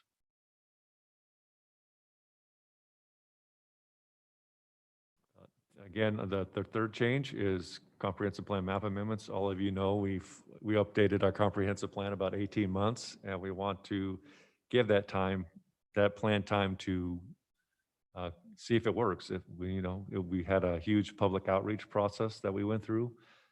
That's what the community says. This plan works, and why should we change the plan once we adopt a new plan? And that's what our council heard, and so they asked us to revert back to the way we used to do things, and where we only had accepted those applications to be submitted twice a year. And you can see here that those dates are currently in code. We're just reinforcing that. So if anyone wants to change our map, the only time we're going to accept any application is going to either be on June 15th or December 15th. So what that means for all of you is it could mean a lot of applications, or it could mean no applications. We'll just have to see how that plays out. A lot of this, we seem to have gotten a lot of support from not only the UDC focus group, but also the BCA. So I don't think any of the development community are really concerned with these changes. They understand that. They also want to be sensitive to the plan. And again, this is something that we did when I first started with the city back in 2007. We would bundle all of those applications up twice a year and just hold on to them until those dates, and then we'd get them scheduled for a hearing throughout the summer and spring months typically. And then the last one for your consideration tonight is the changes to the common driveways. I know I've heard on a regular basis from this body that you really wanted to limit the number of units taking access from those common driveways. The changes I have before you this evening do not do that. Instead, what I've done is I've heard what my original intent with the common driveways. This was vetted through the UDC focus group, and it was quite a bit of robust discussion over it. And not all of us could. I know a lot of the members of the UDC focus group were not in favor of reducing the number of common drive, the number of lots taking access from a common drive. So as part of that effort, I actually removed this from the current UDC changes because staff wanted more time to work with the development community and the UDC focus group on some, I think, study it a little bit more and try to really determine what we were trying to solve with the changes. Again, I was asked by the city council mayor to bring this one forward because, again, they had concerns. They've been pretty consistent in limiting the number of units as well off of common driveways and supporting your guys' recommendation to that effect. The other component of this is the width of the common driveway appropriate? I know on several occasions we've gone through the public hearing process, and you've learned that Public Works has had concerns with these common driveways and how do we extend city mains through that. Typically, our code wants anytime a project extends mains through a development, we don't want those as easements through private property. We want those as dedicated common lots. And so what I've tried to do here, rather than reduce the number of units, what I've tried to do is empower the city to allow for a greater width in the common driveways to address some of those public work concerns and some of your concerns with parking and the width of these driveways and how do we handle trash collection and all of those items that we continually struggle to talk about during the public hearing. So again, if the commission feels that it should be reduced from 6 to 4, that's certainly within your purview tonight. But again, in talking through these changes, UDC focus group, again, if you look at the public record, they don't really want to reduce the number. If they said we're trying to solve a public works issue, they're in favor of that as well, but that's what they're trying to understand. Are we just trying to solve a public works issue, or are we really trying to make this code change better? And to be honest with you, this addresses one aspect, but it still doesn't address whether or not 6 is appropriate or not. And again, in staff's opinion, that should be studied more with the UDC focus group. But again, I'll defer to all of you and listen to your commentary on this particular one. But I want to let you know on the public record, we had Dave Bailey, Laren Bailey, Dave Jorgensen, and Cornell Larson submit comments on these changes. And then as I mentioned at the beginning of my presentation this evening, I did wordsmith that first change this evening. And so basically asking you to support staff's recommendation, modification to that to read in the area defined as the city core in chapter 1, any new construction shall have a minimum height of 35 feet and a maximum height of 100 feet. All other areas in the district, the maximum height is 75 feet. So that is the new language that I am proposing before you this evening. With that, I'll conclude my presentation and stand for any questions you may have. Any questions for staff? Madam Chair. Commissioner Grove. Bill, with the first one for the Old Town, can you give me an idea, just so I'm not making it up in my own head, I guess, in terms of what is 100 feet in terms of stories typically? Yeah, Madam Chair, members of the commission. It's interesting. We just, this week we were in front of City Council with the 10-mile crossing project, and they asked for that height exception as part of their development agreement. And that topic came up too, as you guys spent time on that. And it's my understanding that's typically a 6-story building. Six? Yes. And for that, as a follow-up, how was 100 feet kind of arrived? Like, is there, I know we had like 4 stories or some roughly for a while. How did I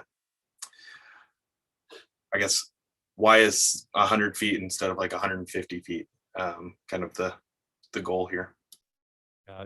Madam Chair, members of the commission, there is no magic number between the 100. I mean, obviously you guys can do that. I think that's probably the reason why we landed on 100 was just because we've had a couple projects in the core that have come in with that height.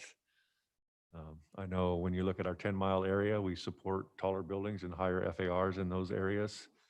And typically when you go down to most of your downtown areas do have height to them. I mean, that's really where you want to see that intensification, and you want to get those mix of uses and that walkability. And you have to maximize your land use in smaller areas, and that's why you get that height increase. But there is no magic number between 100 and 150 feet. I think it's just more of, that's what we probably envision for the city, that we probably don't anticipate any buildings higher than 100 feet tall in downtown. But again, the code still would allow that through a conditional use process.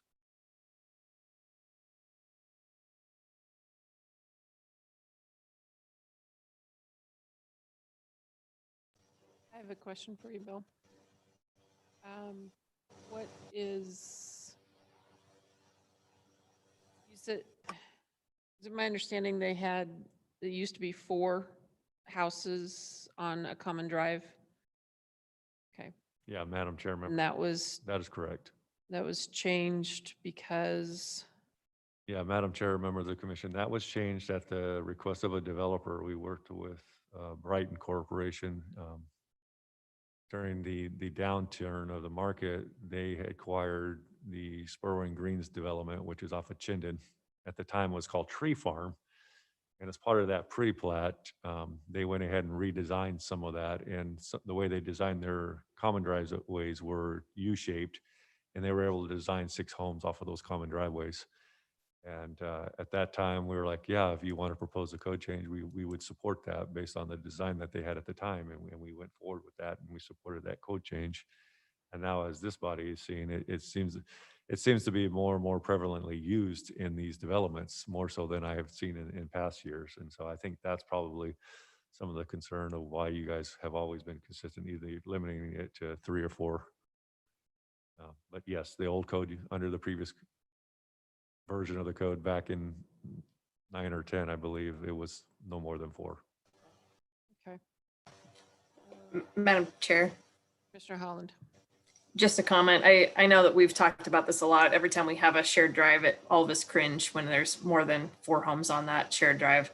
I would like to see it go back to 4 someday. But I agree that, tonight might not be the night to do that. And I would like to see the UDC committee discuss that and maybe have some on-site field trips to look at how these function in some of the developments that have been approved with more homes on a shared driveway. Because I just think that they can be very clunky on the way that they're designed. But I'd like to be able to look at that and, see where elements of good shared drives work and where they're challenging, so that we might be able to create better code guidelines in the future to help create the ones that work and restrict the ones that don't. I think I'm okay with the changes you've proposed tonight, but I'd still like to request that we study this further in the future. Madam Chair, members of the commission, the other thing to consider too is if we get infill, right? And we're trying to hit a target density and all of a sudden, maybe they can fit 6 units on there with a common driveway and we've capped ourselves to 4 because our rule said you can have no more than 4. I know in speaking with some of the members of the UDC focus group, they actually informed me that the city of Eagle removed common drives from their code. And now they're going back and adding them back because they're finding that it works better for infill to allow some standard of common driveways. What that looks like, I don't know, but I just wanted to share that information with you as well. Madam Chair, Mr. Seal. for the, I mean, if it was limited, it's not capped. They can, I mean, there's still alternative compliance that can allow them to do more. Is that correct? Yeah, Madam Chair, members of the commission, that is correct. They could go through the alternative compliance process. Okay, because that's kind of where I'm at, because it is, I mean, when we see these things come in and when it's used, and my mother-in-law lives over in the Spurwing subdivision you're talking about, and I think that the way that they've done the common driveways there is actually very pretty and open, provides community, but it's off the street. So it's almost a different definition to it, although I understand it's still a common driveway. But where we're seeing it, where people are using it, and my personal opinion is abusing it just to shove as many things as they can into, you know, the space that they have. You know, I think leaving it at 6 leaves that there to where now it's on us to, you know, argue against or combat against the people that come in and, you know, swing heavy and say, well, it meets all your code. Because personally, I don't think that should meet code when we're seeing that. I mean, it's something that I think we've all expressed concern about. I think it's expressed at city council as well. So, I mean, from from that perspective, I think some change is definitely in order. Not that we shouldn't listen to community input and focus groups and things like that. I just think it's something that's probably been lingering long enough at this point. I think it definitely needs to go back down to what the original was, and then alternative compliance is always there. Somebody wants to come in and knock our socks off with something, especially for an infill project, I'm all for alternative compliance. We've seen a few things come in that have done that. So, but if you're not willing to do that and you're coming in with a status quo and our only argument is, well, it meets code, then it would be nice to have a bigger stick to combat that. I think I would agree with Commissioner Seal. I would rather see the standard be 4, if not even 3, but I could very much live with 4, because that's exactly what we've been fighting lately. Is we see it used where we know it's going to be an issue instead of, and I've not seen what was done in the Spurwing Greens area, but the descriptions I've heard, that makes sense, where now developers have taken it to say, well, I can use this exactly to stick as many back in this corner, which normally would have been some of the nicer lots in the subdivision. And I agree. I mean, I think we've spent way too much time hashing this out on every application that comes through, that I would rather see the standard be a lower number and then apply for alternative compliance if you have something great in a unique space. Because I think we've spun our wheels on that very topic way too many times.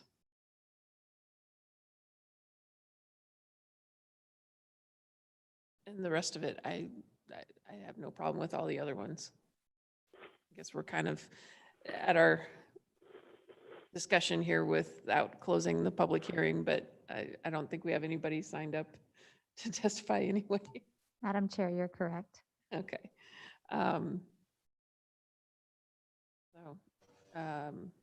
Do we have more questions for staff? Would we like to close this as far as public hearing, or do we just move on? And I guess point of record is I accidentally read directly off the agenda, and it's listed as H 2021-0001, and on the staff report, it's ZOA-2021-0001.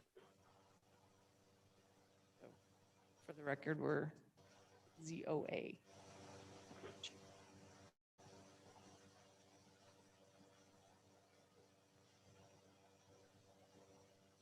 Questions, comments? Madam Chair, Motions? I'll make a motion that we close the public hearing for the UDC text amendment ZOA 2021-0001. Second. It has been moved and seconded to close the public hearing on ZOA-2021-0001. All those in favor say aye. Aye. Right. Opposed? Motion passes. Madam Chair. Commissioner Grove. All seems pretty good. I've my personal opinion on like the first one. I'm in favor of. I'm in favor of having minimums for sure. And as we continue to develop downtown, I'm down here all the time, obviously, but I'd be in whatever increases those numbers to go up is always going to get my approval. So if this is where we're at, I'll take this. I would be in favor of going bigger, but I know there's not usually an appetite for that. So and with common drives, if anything we can do to drop that, I'd always be in favor. I mean, it feels like every time we've had one of those and we've complained and like sent it back to them with a continuance, they come back and take those out, and it's a much better project overall anyway. So obviously on the same page as everyone else with the common drive.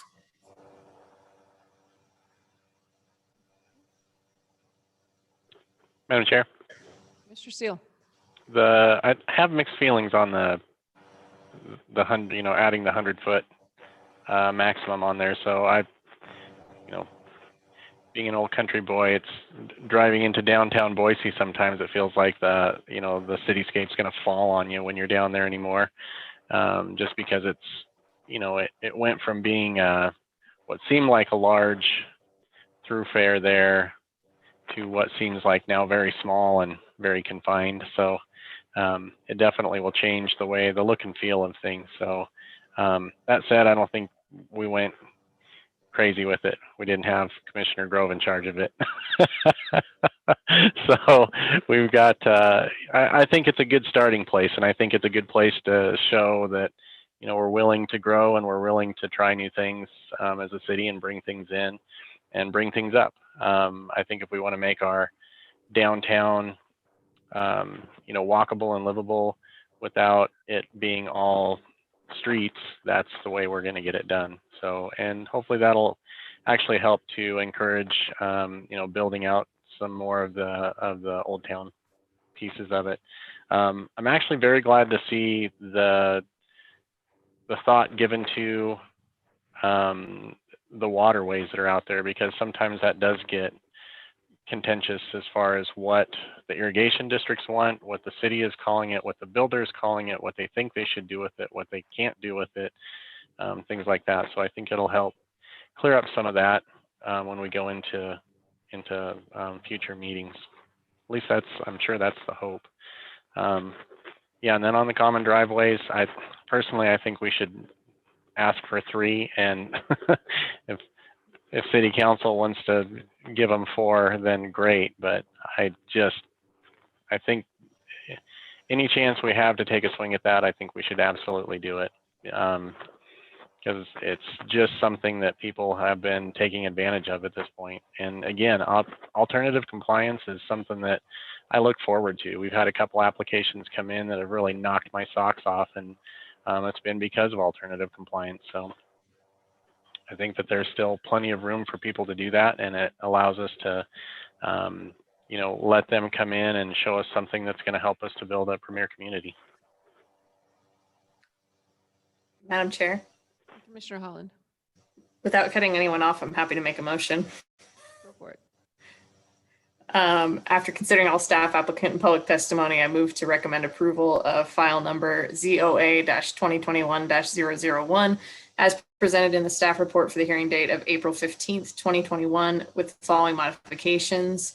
That on the UDC 11-2D-4, we would make the modification as staff recommended to say in area defined as the city core in Chapter 1, any new construction shall have a minimum height of 35 feet and a maximum height of 100 feet. All other areas in the district, the maximum building height is 75 feet. And that the council might consider item number 4, UDC 11-6C-3D on common driveways, making an additional change to the maximum dwelling units served. That there was a lot of discussion from the commission that we would prefer to see no more than 3 dwellings, but we would at least request lowering that maximum to 4 dwelling and allowing alternative compliance if someone wanted to seek additional units. Second. It has been moved and seconded to recommend approval on ZOA-2021-0001 with modifications. All those in favor say aye. Aye. Motion carries. Who'd like the honors? Madam Chair. Commissioner, oh, wait a minute. One more item before we leave. I understand this is our attorney's last P&Z meeting with us. That is true, Chairman McCarville. Thank you so much. I am retiring and heading east so that I can assist their 96-year-old mom with my 2 sisters, and then get up to North Carolina and help my daughter and son-in-law with my precious granddaughter. And ultimately we'll have a house here and a house in North Carolina. And it's just post-COVID, like I got to go. So I've really enjoyed working with this commission. You guys just are awful, and your dedication and professionalism and knowledge is really just such a benefit to the city. I'm really proud of all of you, and just like to say that I will miss you, but I know the city's in good hands. So I'm signing off tonight from planning and zoning, but I'll be here for a few more weeks, and then I'm flying the coop. So that's where I'm at. Congratulations. Thank you, Andrea, for all Thank you. you've done for us. We appreciate you, and we wish you the best. Thank you. Thank you, everybody. Good night. Good night. Thank you so much. Back to Commissioner Seal. Madam Chair, I move we adjourn. Second. It has been moved and seconded, and we adjourn. All those in favor say aye. Aye. Aye. Opposed? Motion carries. Good night. Good night.